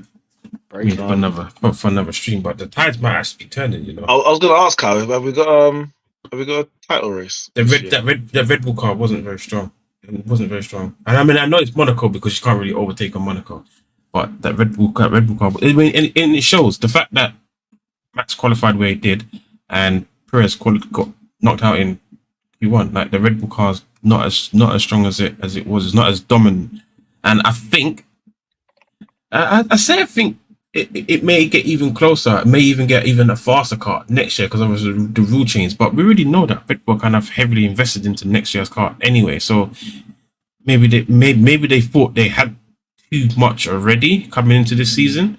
But yeah, everyone's bought all their heavy upgrade packages and they've closed the gap. Some could even argue that Ferrari and McLaren are probably even they're equal. But the real question is it too little, too late in terms of is Max already too far ahead for them to close it? Because obviously it's Monaco and it was a bad day for them. But when it's a more open track, which you're going to get a lot more of after today, is that Max's ability will just see him through. Like he's by far quicker than everyone else. Obviously, maybe not Lewis Hamilton, but they don't have a car to compete. Mercedes don't have a car to compete, so that's ruled out. And he's by far quicker than everyone else. So it's probably a little too late, even though there is a lot of races left. Yeah, the current standings are 31 points between Max and Charles Leclerc. So if there is anyone who's gonna challenge him, it's gonna be him. Because even though Norris has a fast car, I think he's too far back anyway. Because you're gonna need Max to get a lot more 6th, 7th finishes to close that gap in second and all that. Might not be enough for Norris to really be in contention. But if Charles Leclerc's going to do it, he's going to have to go on a little tear from now, winning a lot of races, and see where it takes him. But yeah, man, a lot going on. Obviously, we've got the French Open starting soon as well, or started already, rather. And did Djokovic make that comeback? I never actually saw in the end. Which could the one that I posted in the chat was that was in that Madrid Open or something like that. Oh yeah, so he lost. It was three sets in it, so he lost that one. Oh, okay. But seems the old boys can spring back to life. Nadal, Djokovic fighting against the young boys, Alcarazes of the world. See if they still got Zverev. Where's that Grand Slam you promised me? It's coming, That's what man. I'm saying. Soon come. Okay, Soon okay. come. But yeah, big summer of sports ahead of us, and we will be there to cover it. So thanks everyone for joining. Hit the like button if you haven't done so on your way out. Subscribe to the channel, and we'll see you soon.